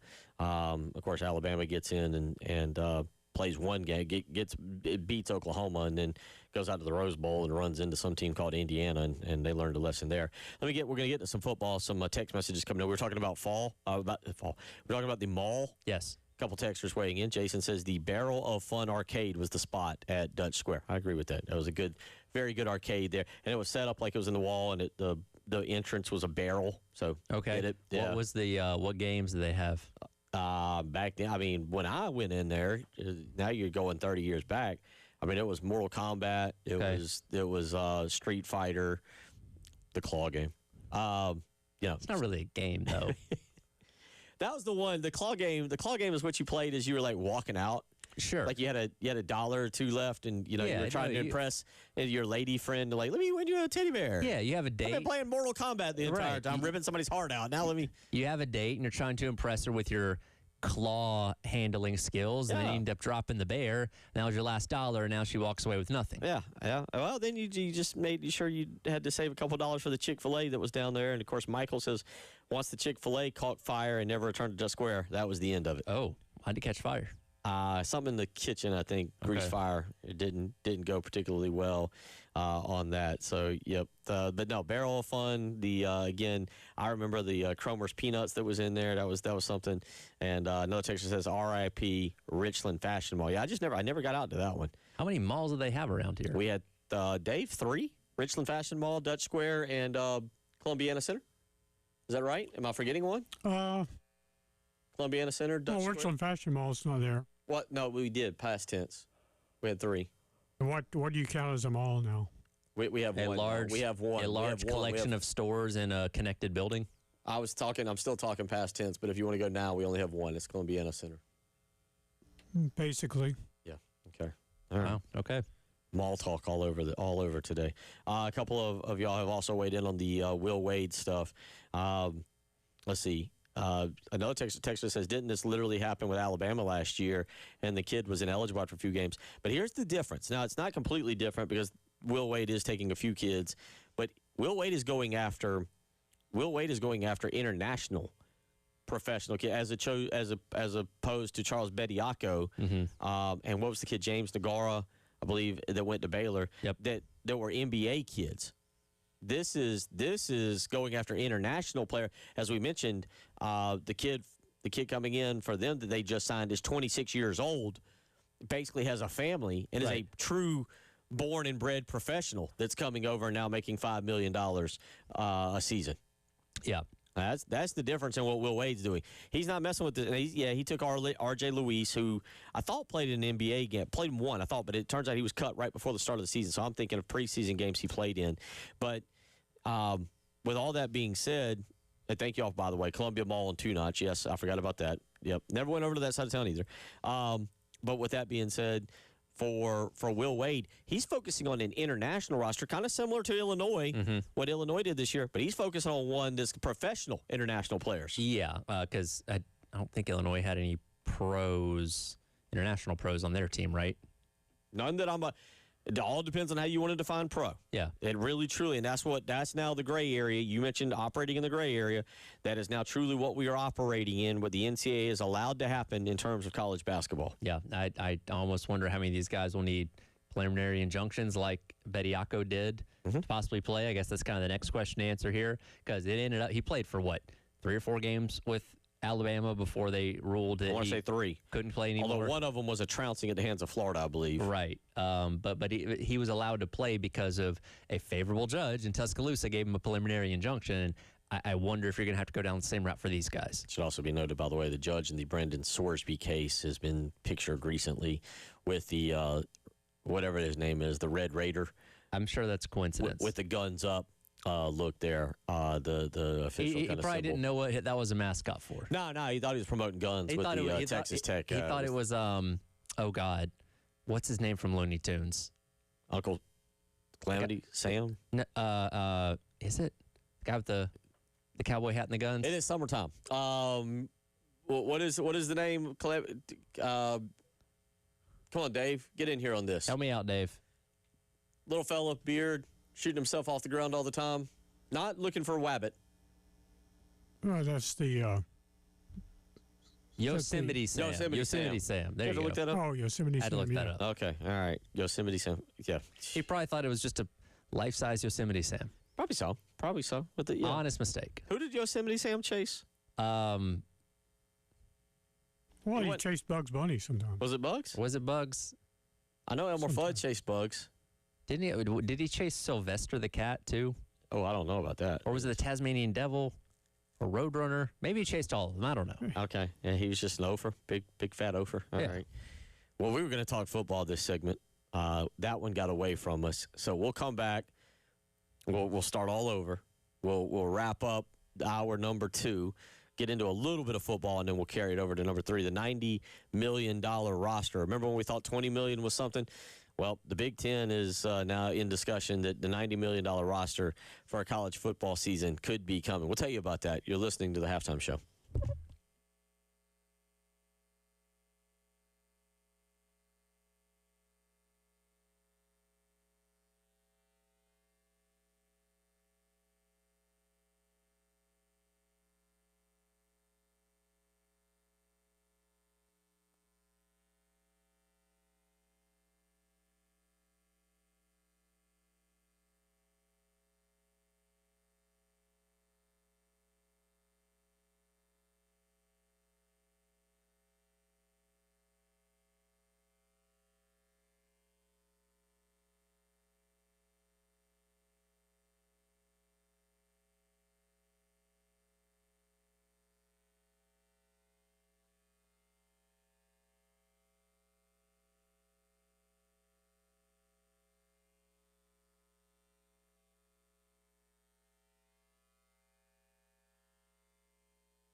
wrapping up hour number 2. We'll get into some football talk. A couple articles out there pertaining to what's going on. The Big Ten is kind of holding their spring conference meetings, if you will, right now, and this is leading to playoff discussion where the Big Ten has basically said, fellas, it's 24-12. This is where we stand. Where do you stand? And then yesterday, a lot of discussion coming around the fun word sustainability. We're going to all be nerds and break down the word sustainability. But the Big Ten now estimating, some of the people in the Big Ten estimating yearly salaries, salary with cap, not caps because it's not cap, but yearly annual roster salary could be approaching as much as $80 or $90 million in the very near future. You know, I've honestly forgotten what it's like to talk about a football offseason that didn't feature NIL, transfer portal, and playoff expansion, because we've been doing that basically for the past 5 years. Like, go back a decade ago, none of this stuff was on the table, right? You had what you had. Most teams' rosters stayed relatively the same from year to year. What did we talk about then? I don't even remember. We're out of stuff. Well, we used to have to hope that Nick Saban would get in a brouhaha with Jimbo Fisher. Yeah, sliced bread and all that kind of stuff. That's where we had to go with that. We'll get to a little more of this discussion. Also, the Iowa State AD yesterday basically telling the Big Ten and the SEC, you want to break away? Go ahead. We'll discuss this. Well, let's get out to the phone lines. Tim wants to weigh in this afternoon. Tim, how you doing, buddy? What's on your mind? Well, first of all, I almost had a heart attack because you said something nice about LSU. Like, you could be a friend of, you could be a fan of their team as long as you weren't playing them. I almost wrecked my car. I like to have an audio clip of that so I can save it.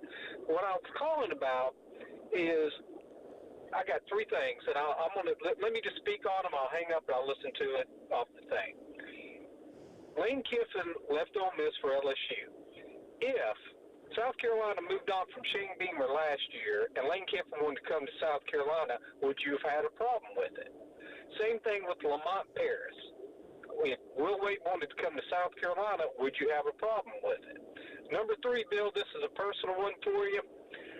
Last week, I heard you were going through some medical stuff. You got the LSU Nation behind you. Oh, I appreciate that, buddy. Thank you for that. I think about everybody. I think about everybody, not everybody, but about everybody. 90% would take Lane Kiffin as their coach. You agree with that? I mean, he's a good coach. Now, the morality of the things that he does is a different thing, but like from the football coach standpoint, he's a guy that has success. It got messy with how he handled it. Yes. It wasn't. I agree with you. Now, I'm not ready to say he's an elite coach because I haven't seen that quite yet, but he's a really good coach that if he came here, I don't deny that he could probably win consistently 8 to 10 games a year. We're going to find out how good Lane Kiffin is. He's got every resource. There's no school in the country that can overdo what LSU's doing. If LSU wants to put the money up, the money's there. They can go full on Texas, Ohio State. Well, you name the school, LSU can match it. They can match dollar for dollar with anybody. Lane Kiffin is going to have every resource that any coach in the country has. He's got an incredible recruiting base to strike at. This is like, hey, Lane, how good are you? But to go back to Tim's first question, no, everybody would have taken Lane Kiffin. It was how that situation played out day after day, week after week, where we started being like, and again, I don't think anybody questioned it. If Lane Kiffin had just up and left Oxford for Baton Rouge, we'd all been, or Gainesville. Yeah. We'd all been like, yeah, that makes sense. You're going to a bigger, better school with better finances and better resources than Mississippi. And again, I think South Carolina would have gladly taken. I think Clemson, even with what's going on with Dabble, would have gladly taken him. Yeah, and look, if this was a situation of him leaving Ole Miss to come to Carolina and the same antics took place, I don't think we would all automatically defend him and saying, yeah, he was right for doing it that way, and yeah, he was right for saying this and saying that. I think we could have been critical while also understanding at the same time, hey, this guy can still come here and have success as a football coach with the personal stuff, to the side. Yeah. As far as Will Wade, that's a beauty in the eye of the beholder thing. I can picture. Now, he's more accomplished than Lamont Paris as a college basketball coach. There's no denying that. Yeah, that one, look, no, Will Wade, I don't know. Again, I'm a little biased because I like Will. And I've had conversations with Will where I'm like, all right, well, that's your opinion and that's how you want to do things. just don't let it affect my life. Like, Yeah. And I say that because, like, I don't know if Will Wade would be that universally accepted across the board in college basketball. I think it's got to be a right fit, right situation kind of thing for Will. Do I think he'll win there? Yes. Do I think it's going to be slimy and shady? He better win there. Well, that too. Do I think it's going to? Well, I mean, what's the definition of win? If Bruce Pearl won at Auburn, but did they really get everything they wanted out of him? Nate Oates is winning at Alabama, but with Nate Oates and doing some of the things, I'm going to go back to Bruce Pearl. Some of the things Bruce Pearl did, and again, I know I like the slimy, shady guys apparently, but I like Bruce Pearl. But was the winning good enough for what some of the things you did to get to Nate Oates at Alabama, playing Brandon Miller associated with a murder, playing Charles Bediako, who clearly was ineligible per NCAA rules, some of the other things he's done. Nate Oates is villain number 2. Somehow Will Wade came into the conference and stole the spotlight. Sure. And Nate Oates went to villain number 2 status. Yeah. Now, for Will Wade, if he's consistently making the tournament and making it to, like the second weekend on a pretty regular clip, that's fine. He doesn't have to win a national championship to be successful at LSU because, again, they were in a really bad place these past couple of years since they moved on for him. But if he's consistently in the tournament and winning games there, he can stick around for a long time probably. We'll see. They're going all in. I'll be kind of interested to see how it plays out. 803-404-6200 text voice. I wouldn't take Kiffin or Wade in a million years at South Carolina. I wouldn't buy another ticket until they're gone and someone apologized for hiring them. You're in the vast majority on Kiffin. Wade, probably so. Because Wade just didn't do quite enough, I think, for us to be like, oh, okay, it's worth it. Kiffin, you're looking in Oxford like, well, you got to where you got with still having to deal with one hand tied behind your back. I'm kind of on board with that. I think people's answer would change if they start seeing results. When they're like, well, I can forgive some of the things because what he's doing as a coach is good. Right. I'm not saying that's for everybody. Or not saying that's for the texter. I think a lot of people may change their tune if the results are good. I'll also say this. South Carolina basketball has been so bad. Somebody comes in here and starts winning. That coach better have a name we can all pronounce because there'll be a lot of babies named after that coach. 803-404-6100. Hour 3 on the way.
going to be a little bit more of a light sports weekend, if you will. I know we're only here at Wednesday, but you kind of look toward the weekend. I mean, at least last weekend also, I don't know, I doubt many of you, I would guess less than 5%, got into the Preakness. I did watch it because I'm trying to, wanted to watch it, but not having Golden Tempo in certainly kind of drove away people just wanting to see the run for the Triple Crown.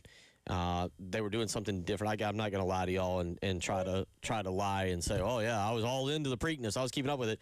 They were at a different track, and stuff was going on. I happened to be on the couch at that particular time of the day, and they had been doing the all-day kind of pregame for it. And I was like, well, let me flip over now and watch this 2.5 minutes.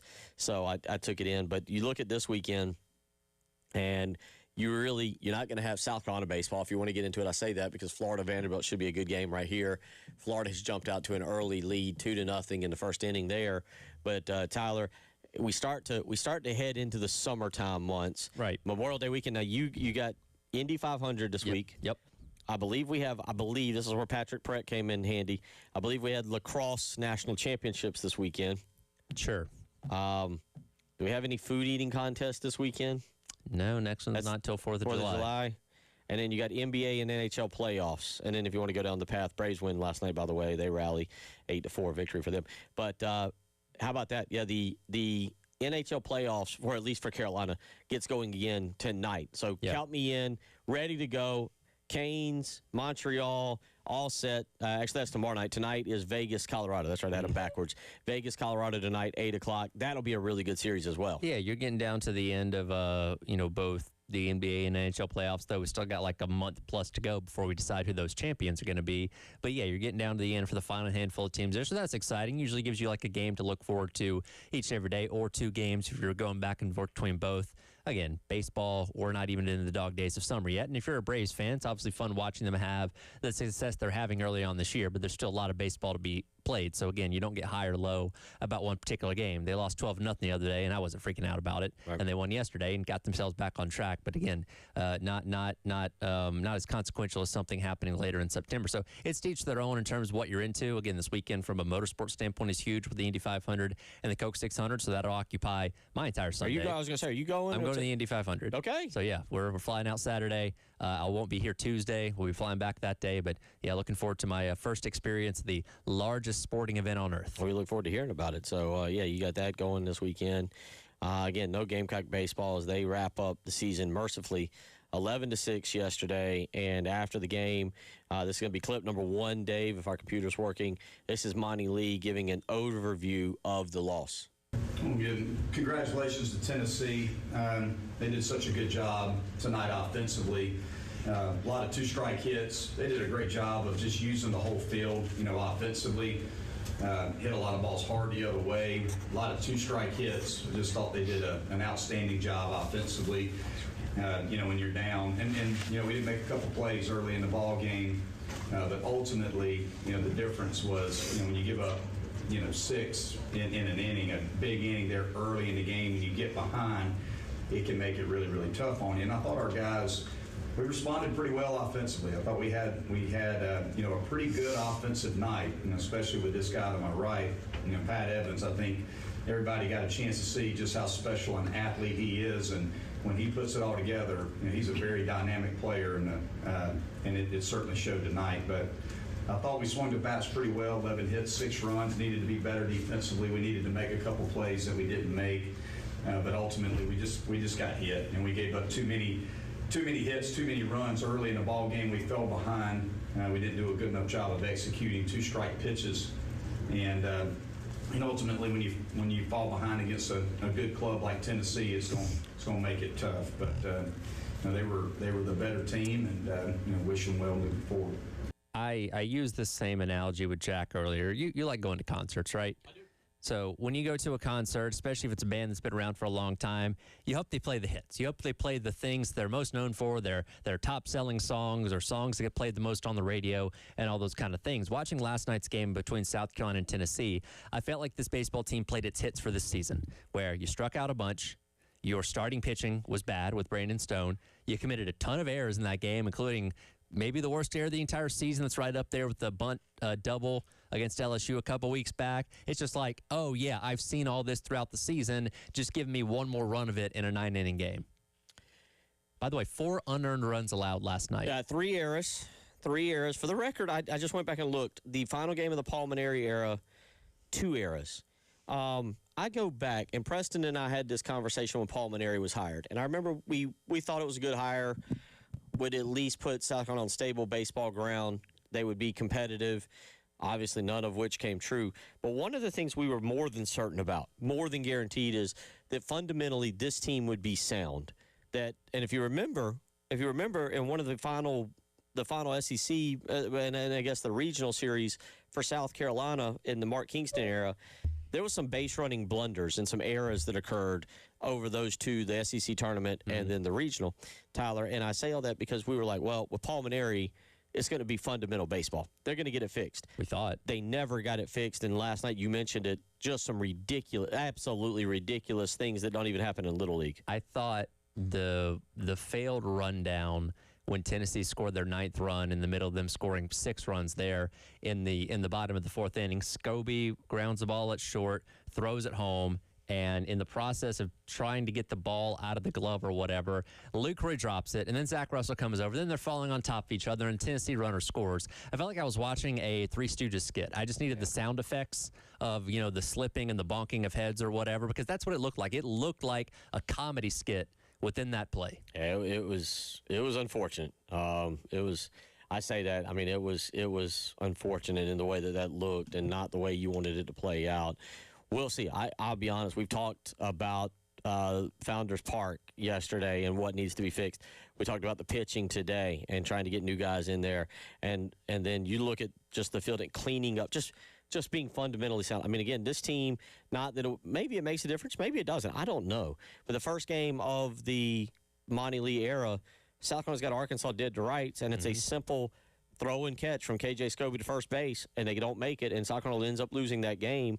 And there were other times like that where it was just a simple play that South Carolina simply couldn't make. By the way, are you aware of any other player in a single season that's committed 15 or more errors for the South Carolina baseball team? Jack and I were trying to decide if that was a single season record. It's got to be close. It's got to be close. It's got to be close. And I think that was Jamie Bradford that was saying yesterday or Monday, if Scobie wants to stay here, he's going to have to realize third base is his position and not shortstop. But again, that was a move that Maneri made of putting him, taking him from third and moving him to shortstop. And I'm pretty sure he played shortstop in high school. So I guess the thought was, hey, he's played the position before. It's not worked. It's been a failure.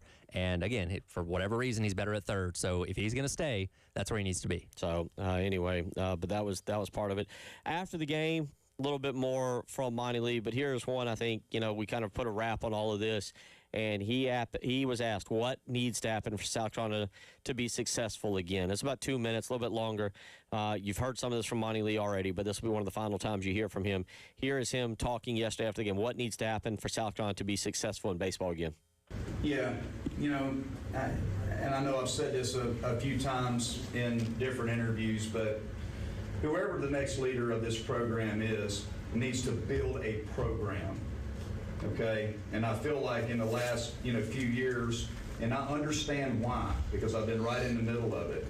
The expectations of this program are very, very high, and we have tried really hard to put together teams every summer. Put together teams, and when we build a foundation that's rock solid in this program, whoever the leader is, of bringing in high school players. We need to get back to recruiting kids in the state of South Carolina, kids closer to home, like a Pat Evans who will run through a brick wall for the program. We need more guys like him where it's personal to them, the success of the program. We certainly have to continue to recruit out of the portal and junior college. That's not going to go away, but I think to build a program, just building the classes from the ground up and letting the kids grow up in the program and recruiting kids that, have a burning desire and a passion to play for South Carolina would be what I would recommend, to the next leader. Those, and it's got to be someone who this is their dream opportunity. It can't be a financial situation, quite honestly. I've seen how that goes too. It's got to be, I want to go to South Carolina no matter what they pay me because that's where I want to be. I know the tradition. I know all the success that the program's had, and I want to be a part of that. I think you got to find someone who is super, super excited about the opportunity and not looking at it as a step up in regards to, money and all of those things. I think that's a big deal. Got to find a guy that's got a burning desire to be here. Is he talking about coach or player? At first, I thought he was talking about coach. Then I went back and thought maybe he was talking about player. Then now I think maybe he was talking about coach there at the very end. I think you can apply that message whatever way you want to. Okay. Quite frankly, because it works both ways. Well, you brought it up a couple of weeks ago or last week. I get what you're saying if that's the player. If you're taking that from we got to find players who want to be here because of the prestige and the history of the program. Well, guess what? A lot of those players were 4, 5, 6, 7 years old. I mean, you're talking 15 years ago. Well, I guess a little less, 13 years ago. So if they're 17 right now, going on 18, they were roughly in the ballpark of, again, 5, 6, 7 when you were. Don't do 6, 7, by the way. If somebody says that to you, I'm banning you for life. But that's the point. You brought that up a week ago. Like, hey, man, that history doesn't hold. It might hold with coaches. It don't hold with players anymore. Right. I mean, if you have a player whose parents went to USC or their dad was a really big baseball fan or something like that, sure, they can learn that of being told, hey, man, I remember back in 2010 watching them in the College World Series. It's more secondhand because you're right, especially for the crop of talent that you're about to get out of high school for this next cycle. They have no memory of that. Like that, they were too young to even remember watching it on TV with their parents or whatever it may be. So the history of the program doesn't matter as much to this crop of athletes because they don't know you as that power. They look at, like, if you ask, again, a 17 to 18-year-old kid now that's in tune with college baseball, hey, who are the best programs in the country right now? They're going to talk about LSU. They're going to talk about UCLA. They're going to talk about a team like Georgia that looks really good right now, Georgia Tech, things like that, because Carolina's not even been close to that in a very, very long time. So, and yeah, you can sit them down and give them a history lesson if you want to, but I don't think that is quite as easy to sell as the guys that grew up watching Carolina be the best that it was and then wanted to come play here for Ray Tanner, whoever it may be, in the years around those really successful college World Series runs. It's the coaching thing might be a little bit different.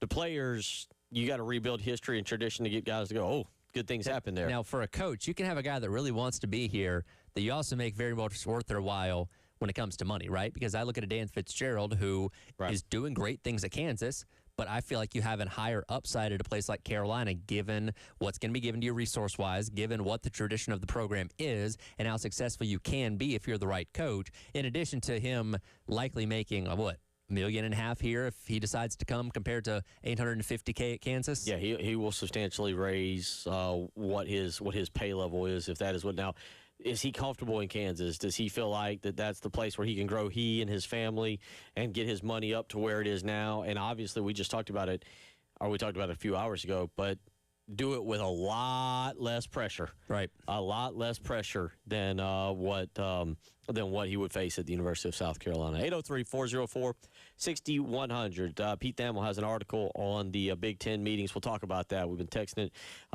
We'll talk about that. You're listening to the Halftime Show.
if you thought spending in college football was already out of control, visionaries, if you will, see it getting worse. Out in Rancho Palos Verdes, I don't know, somewhere out in California, the Big Ten is a gathering together at a, by the way, extremely nice resort. Did you see the resort? No, but I'm glad that they're gathering in the heart of Big Ten country where everybody can feasibly make it from a seemingly average distance, real close for Rutgers and Purdue and, teams of that nature, California and such. They are staying at what I believe is called Tarina.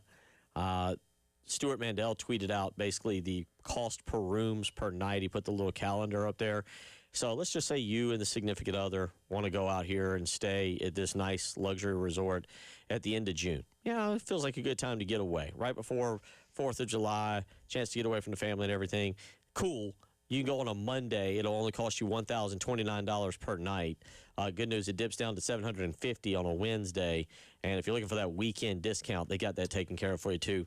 The 26th, 27th, 28th of June goes $957, $980, $849. Well, it's a resort to resort. That's to ensure that those coaches don't have to rub elbows with poors like us. That's a good point. So they are at a very nice resort.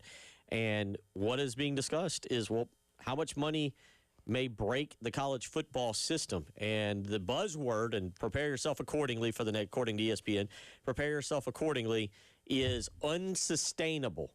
It says, the article on ESPN says, from Washington Athletic Director Pat Chun to Michigan State Athletic Director Jay Batt to Colorado coach Deion Sanders, unsustainable has become the decree of recent months. And it says, heck, even Charles Barkley to Ted Cruz to Nick Saban have dropped the U word. And this, of course, is referencing what schools can continue to pay for these enormous salaries to be competitive in the national championship landscape. I feel like, because we're now almost exactly 5 years into the NIL era, because it went live in summer of 2021, and I think throughout this process, we've had an idea of, okay, it'll only go this far. Right. Now, it'll never get to that point. We'll never have players making $1 million, and we've gone well past that point. Then when, you get revenue share last year, okay, there's going to be, the ability to spend roughly, $15 million on a football roster just on the revenue sharing alone, in addition to some NIL. Okay, that'll slow things down a little bit. Now we're talking about rosters worth $50 million this season, and there's really no sign of slowing down because there's nothing to police this. They have commissions and all these kind of things that are supposed to be overseeing this. They don't do anything. They can't enforce anything, and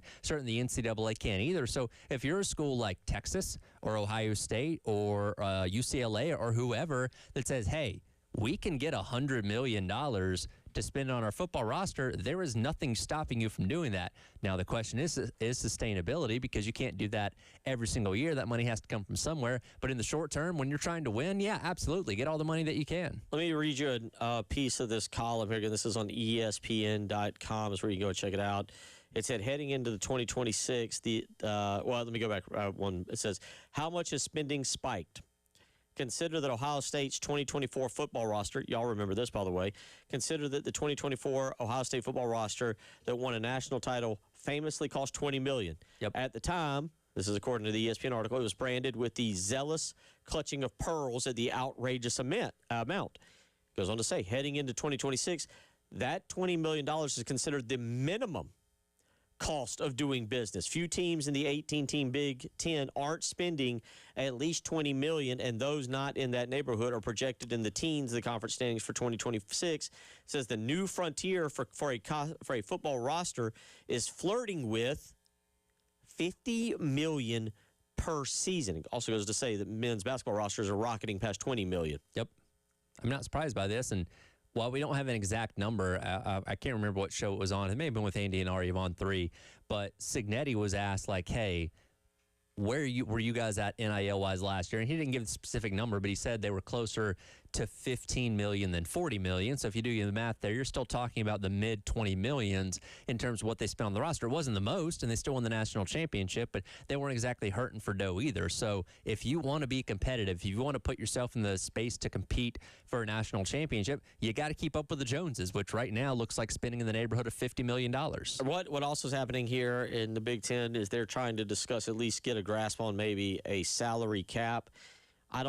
college football is well known as one of the biggest cheating sports of all time. You Always go back, has been, always will be. And look, the stories of cheating are celebrated, right? Of course. Eric Dickerson and the Corvette, I believe. I thought it was a Trans Am. You might be right. Yep. Yeah, I think it was a gold Trans Am, if I remember correctly. But whatever might have happened with Herschel Walker, so forth and so on, all these little stories that are innuendo that are great things to dream about, whether they happen or not, is kind of unknown. Although I guess the Dickerson thing is known.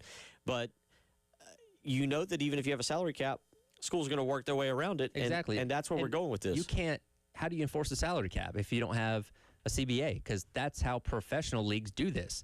The NFL, whatever, they have a salary cap because the league and the player representation all agree saying, hey, these are the rules, the guidelines that we're all going to follow to make it equal across the board for everyone. And we don't have that in college sports, and I don't think that's going to be coming anywhere in the future. I think we should all punt on the fact that, you know, the government's going to help out with this because they've been barking up that tree forever, and that's not going to happen. So if you can come to some kind of agreement at some point, then, yeah, you can put a ceiling on this, but I just don't see that happening anytime soon. Again, you're watching, and this goes back to talking about yesterday, remodeling and doing some things to Earnest Stadium, because you're talking about having to come up with extra money for rev share to not only cover expenses of whatever your administration is, but also to cover expenses of just say your football roster with rev share. And Tyler, that's a big part of it. That's why you put in more suites. That's why you do something to maybe be able to charge a little bit more for student tickets, because now they have a student zone they can go to and hang out and relax and stay cool in the afternoon. You got nicer seats, maybe better fan experience, things of that nature where fans want to come as opposed to staying home and keeping their hard-earned money in their back pocket. Well, and that's the thing for a program like South Carolina where you're looking like, I don't think they can spend $50 million a year on their football roster. You have to come up with other ways through suites and stuff like that. Having, again, we talk about, you know, maybe kind of turning the area around Williams-Brice Stadium into more of a battery type situation like they have at Truist Park in Atlanta. Something to generate revenue that can come in where you're not asking your biggest donors to write check after check after check. Because guess what? People are going to get sick of that after a while, especially when you're going back to that well, asking for more and more and more each year. And look, there are some people that are so committed to the success of a football team, they will do that, but I can guarantee you not all.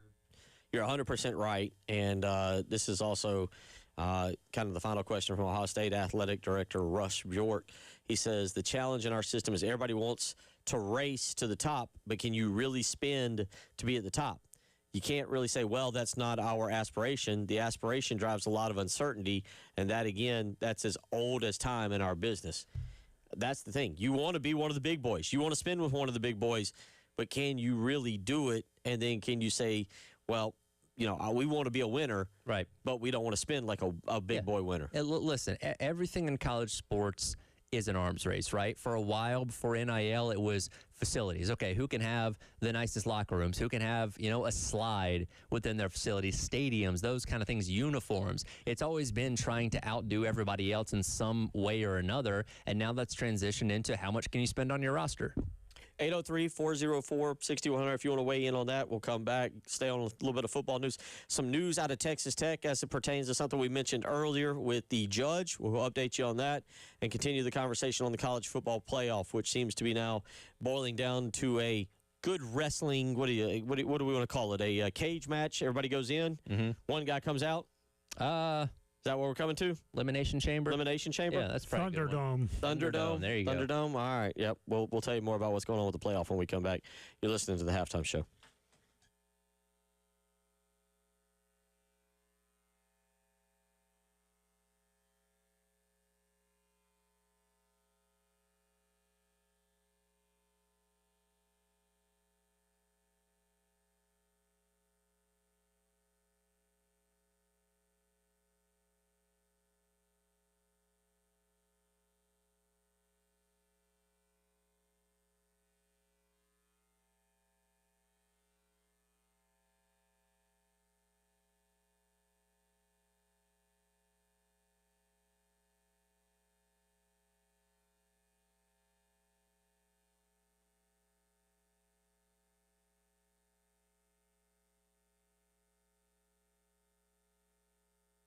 Bill Gunner for Mid-State Roofing, where for over 30 years, Mid-State Roofing has been the leader in the roofing and waterproofing industry. And it's that history, those 30 years that are your assurance that their professionals will get the job done in a safe, timely, and pleasing manner to you and your operation. I can speak for this personally as they came out to the house not too long ago, worked on the roof at the Gunner household, and I feel confident that when we get some of those summer thunderstorms, those heavy rain pours that come through, that the Gunner household will stay dry and running long into the future. So whether it's your business or your home, it's time to call Mid-State Roofing, 803-356-1919. Again, it's 803-356-1919. Whether it's manufacturing or industrial, Mid-State Roofing designs and installs bonded systems with a protective guarantee. So call today and learn more about it. 24 hours a day, 7 days a week, they're there for you. 803-356-1919.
It feels like the playoff discussion is coming to a head, that we're now starting to see, Tyler, conferences align, 12, 24, 16. We're seeing coaches align with their ADs. Mm-hmm. And then there's the SEC. We've talked a little bit about this the last few weeks now as we, I think, start to see a clear path to what we're going for. The question is, how do we get to that path? Because the SEC seems firmly entrenched at 16. The Big Ten is saying 24-12, no 16. And the other conferences appear to kind of be siding with the Big Ten. It's very much like, I don't know, if you got a bunch of siblings and you're trying to figure out where to eat. Dad says one thing, mom says the other. Half the kids are with mom, half the kids are with dad, and then you're just arguing about it all night. It kind of seems like where we're at right now. We're like, you're choosing between two places, but you can't come to a compromise. Right. Now, again, there's more support for the 24 team, but that support doesn't yield the power that the SEC kind of standing on its own has. Tony Petitti gave his first extensive public comments yesterday in support of the 2014 college football playoff model, making it clear the league has no interest in pursuing a 16-team format. If the SEC doesn't pivot from its 16-team preference and support the Big Ten's proposed model, Petitti said the Big Ten will take a hard no stance on 16 for 27 and beyond. This is what we've kind of been talking about, and now it's out there publicly. It's out there in the ethos, not just us discussing and saying, yeah, we think the Big Ten is going to turn away from it.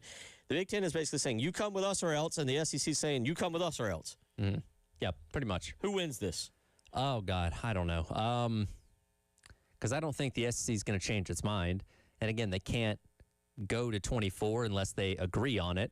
So, honestly, we might just stay at 12 for a while.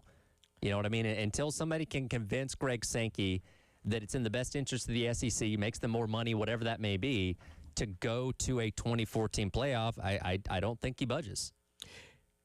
The SEC meetings, so here's what we're going to get. By the end of the month, we're going to have a good feel on this. The SEC meetings are coming up in Destin, Florida, and they'll be next week. Yep. The SEC will meet at this. Coaches, athletic directors, chancellors, ADs, everybody gets together. All right? The SEC is probably going to say, fine, we're not going to 16, we stay at 12. The Big Ten is going to be like, well, I guess we stay at 12. Who does that benefit the most? Or does both of them still win in this scenario of staying at 12? In terms of what is winning, in your opinion? Like, are we talking about access in terms of number of teams that get in? Yes.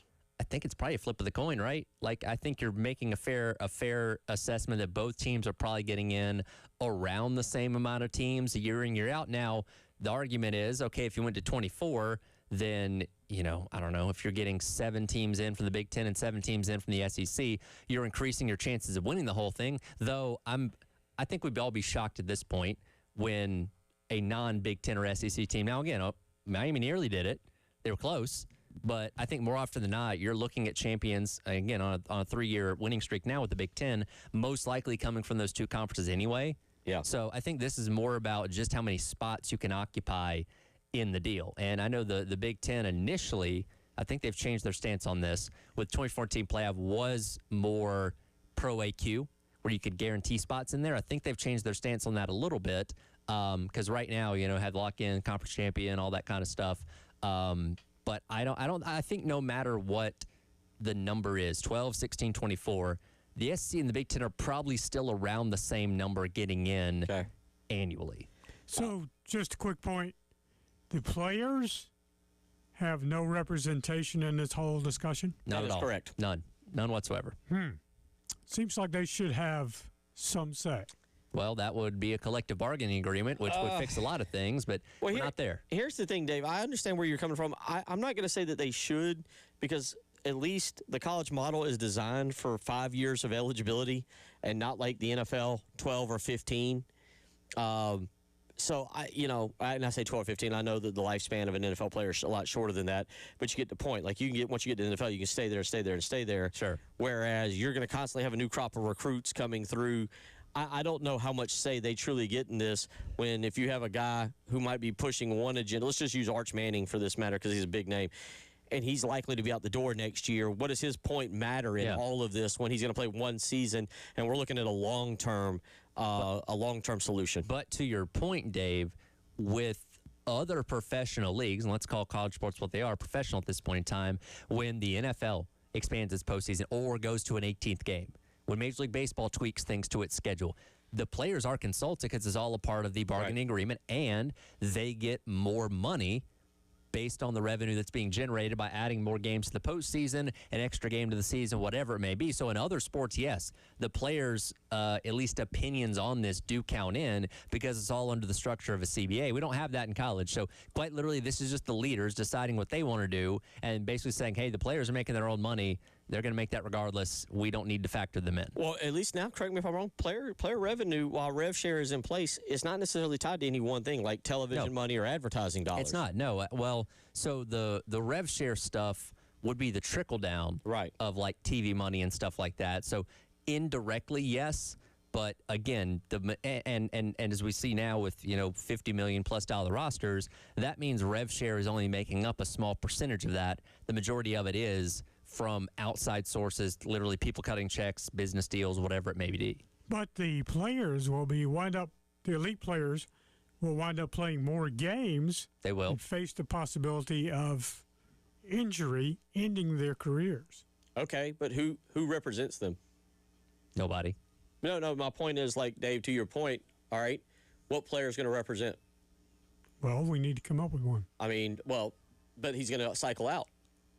You would have to restructure it like every 3 to 4 years because you'd have an entirely new crop of players across all sports that weren't there the last time you agreed on this. Right. So they'd have to keep going back to the table over. And look, CBAs get restructured all the time. They're longer in professional leagues because, like you said, you can go play Major League Baseball for 10, 15 years. Same thing with the NFL, NBA, and all that kind of stuff. So you don't have to keep going back to the table with those kind of things. But in college, it would make the most sense. Like, all right, every 4 years, new crop of athletes. We've got to go back to the board and discuss where things stand. Yeah. Well, they do that with the College Football Playoff Committee.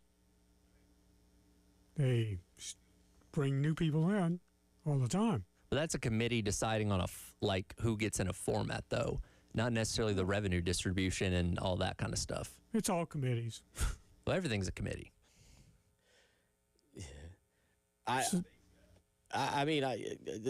Where we're going down to, and this is where it goes back to what Tyler said earlier about the off-season discussion, and I guess maybe it's better than preseason way too early rankings or who's the top transfer. I don't know, but it's kind of one of those things that I think you have to say, man, this is why we hate this. This is absolutely garbage what we're having to discuss here and break down, because unfortunately what Dave's bringing up and what we're kind of discussing is the element of the potential of players getting involved with a union and a CBA to get what they want out of all this as well. Sure, and which, by the way, then leads to potential holdouts and strikes that then ruin the college football. We're one college football strike away from that thing being blown up. Yeah, and again, we talk about this stuff every single offseason, and what have we talked about this offseason?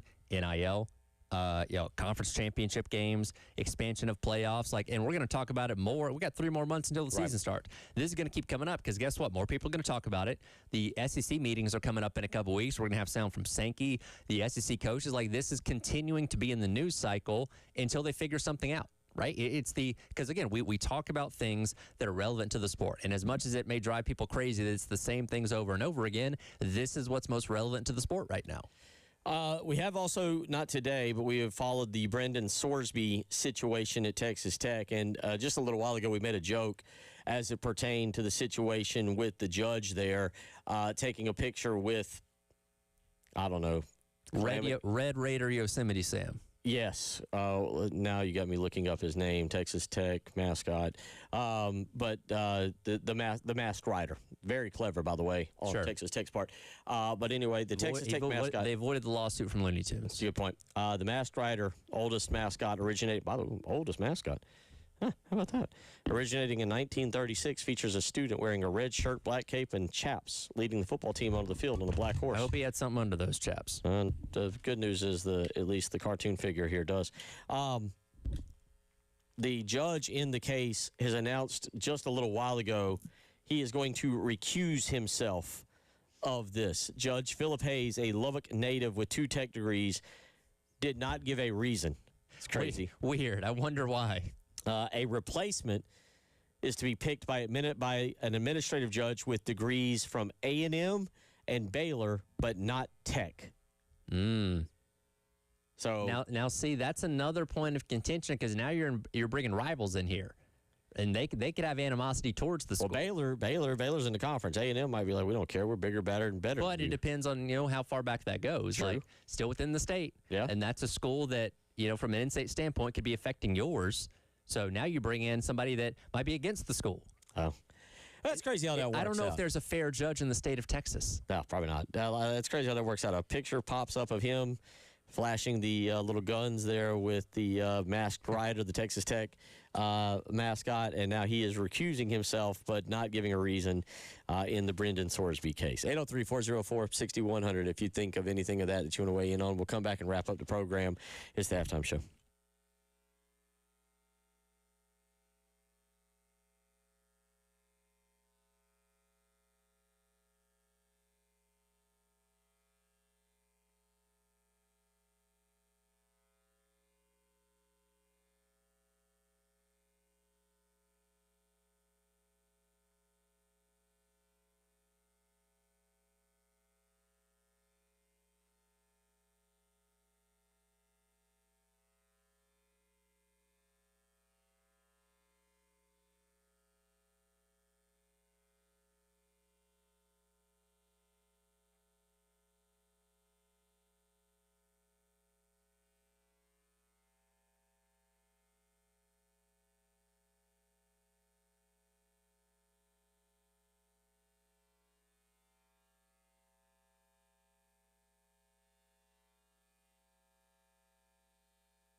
wrapping it all up, Tyler Head. We'll be back on a Thursday, and we will catch up with good buddy Doug Turnbull, and we'll get our picks going again for NASCAR. We haven't really gotten into it. We'll do a little bit tomorrow, but the All-Star race, a lot was going on this weekend. Trick Williams, obviously, on Friday night. And Yeah. You had the softball going on Sunday, and PGA Championship. By the way, PGA Championship numbers come back. I was shocked. One of the highest-rated Sundays ever in PGA Championship history. Over 8 million viewers. Absolutely incredible. But your thoughts on the All-Star race, and I believe it was Denny Hamlin who took home the victory. Good race from just a race quality standpoint. Bad All-Star race. Okay. Why was that? I did see some people say it didn't feel like an All-Star race. Right. Well, so the All-Star race for most of its history has been at Charlotte.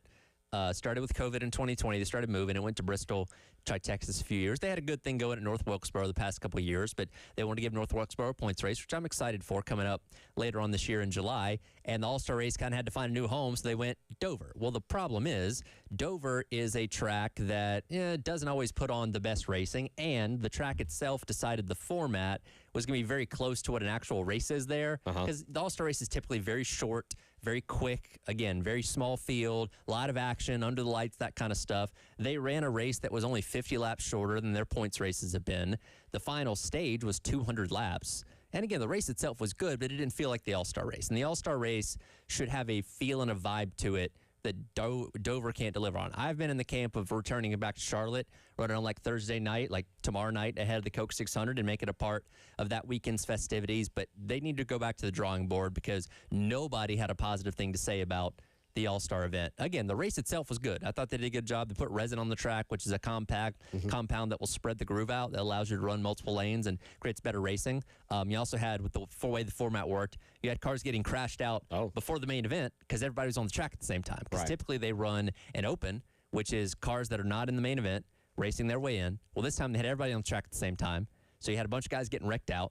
And it was just a mess. They need to go back to the drawing board on it and make it feel like the All-Star race again. Well, we'll talk more about that tomorrow with Doug Turnbull. We'll get back into our picks, where I think I have tied him up now. Yes, you did. For the lead by getting SVG correct in the last one. So good use of my pick there. Some breaking news coming out as we'll wrap up the program. I want to jokingly say this, but I'll handle it seriously for a minute. Our national nightmare will come to an end after this year. Aaron Rodgers has said he will officially – now, does he follow this, Tyler? Aaron Rodgers said he will officially retire after the 2026 season. This will be it, is what he says. This is it. It's his actual words. He is going to step away from the game. What is he? He's 43, so I think he'll wrap up at 44. He'll be 43 in December. He's 42 right now. How many times did Brett Favre retire? Like 3? I was going to say 3. Yeah, so 2 definitely. Take it with a grain of salt. You know what I mean? You just never know. I think from a performance standpoint, that makes a lot of sense. You know, I think Aaron Rodgers is capable of having a perfectly fine season, but is he a top 10 quarterback in the NFL anymore? No. Is he an MVP caliber quarterback in the NFL? No. Is he going to be the reason why the Steelers are a Super Bowl contender this year? No. And I don't know. Well, no, I disagree with that. If they're in Super Bowl contention, it's because he's having some kind of remarkable just. Yeah, if he finds the fountain of youth, sure. But here's the thing. He's played like a quarterback the past 2 years in his 40s with one good Achilles. And again, he's still solid. And you see those glimpses of like, oh, there's the old Aaron Rodgers, but it's not sustainable, right? Like, he's a perfectly fine quarterback now, but he's a far cry from being the MVP he was back in Green Bay. The only thing I'll push back on, and if you say no, I'm like, yeah, probably so. He's reuniting with Mike McCarthy. Does this bring any of the magic back? Well, the whole knock on McCarthy at the end of Green Bay was he couldn't get back to a Super Bowl with them. So now you're putting him back with a guy that was fired because he couldn't get you back to a Super Bowl after going in 2011 or 2010 season, excuse me. Okay, yeah, you'll probably still win 9 to 10 games, but do I think they're a serious deep threat in the playoffs? No. For the record, let's just transparency key here. Rodgers, who's 42, called it a first full circle moment to be able to play for McCarthy again. He, in 2025, last year, in June of 2025, he signed a 1-year, $13.65 million deal with the Steelers, right? Yeah. So, not long after, he goes on the Pat McAfee show, which is kind of his way of speaking his mind, and said that 2025 would likely be his last. So you are right. He has come out this afternoon and said, yep, this is it. When asked if this would be his final NFL season, but take it with a grain of salt because we already did a little bit of a song and dance to this last year. And you mentioned his appearance on the McAfee show, which often gets him in hot water. Take everything Aaron Rodgers says with a grain of salt. Just rule of thumb.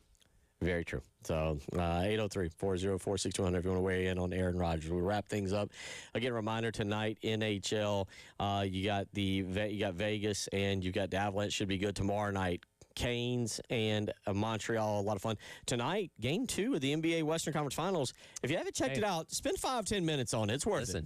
The first 2 conference final games have delivered. Both have gone into overtime. See if that continues tonight. Spurs and Thunder should be pretty good. Check it out a little bit. We'll come back tomorrow. Doug Turnbull will join us. Who knows what else? We'll just have to wait and see. And we'll probably start to we will put to bed tomorrow the 2026 South Carolina baseball season and now start looking at the coaching search. It's the halftime show.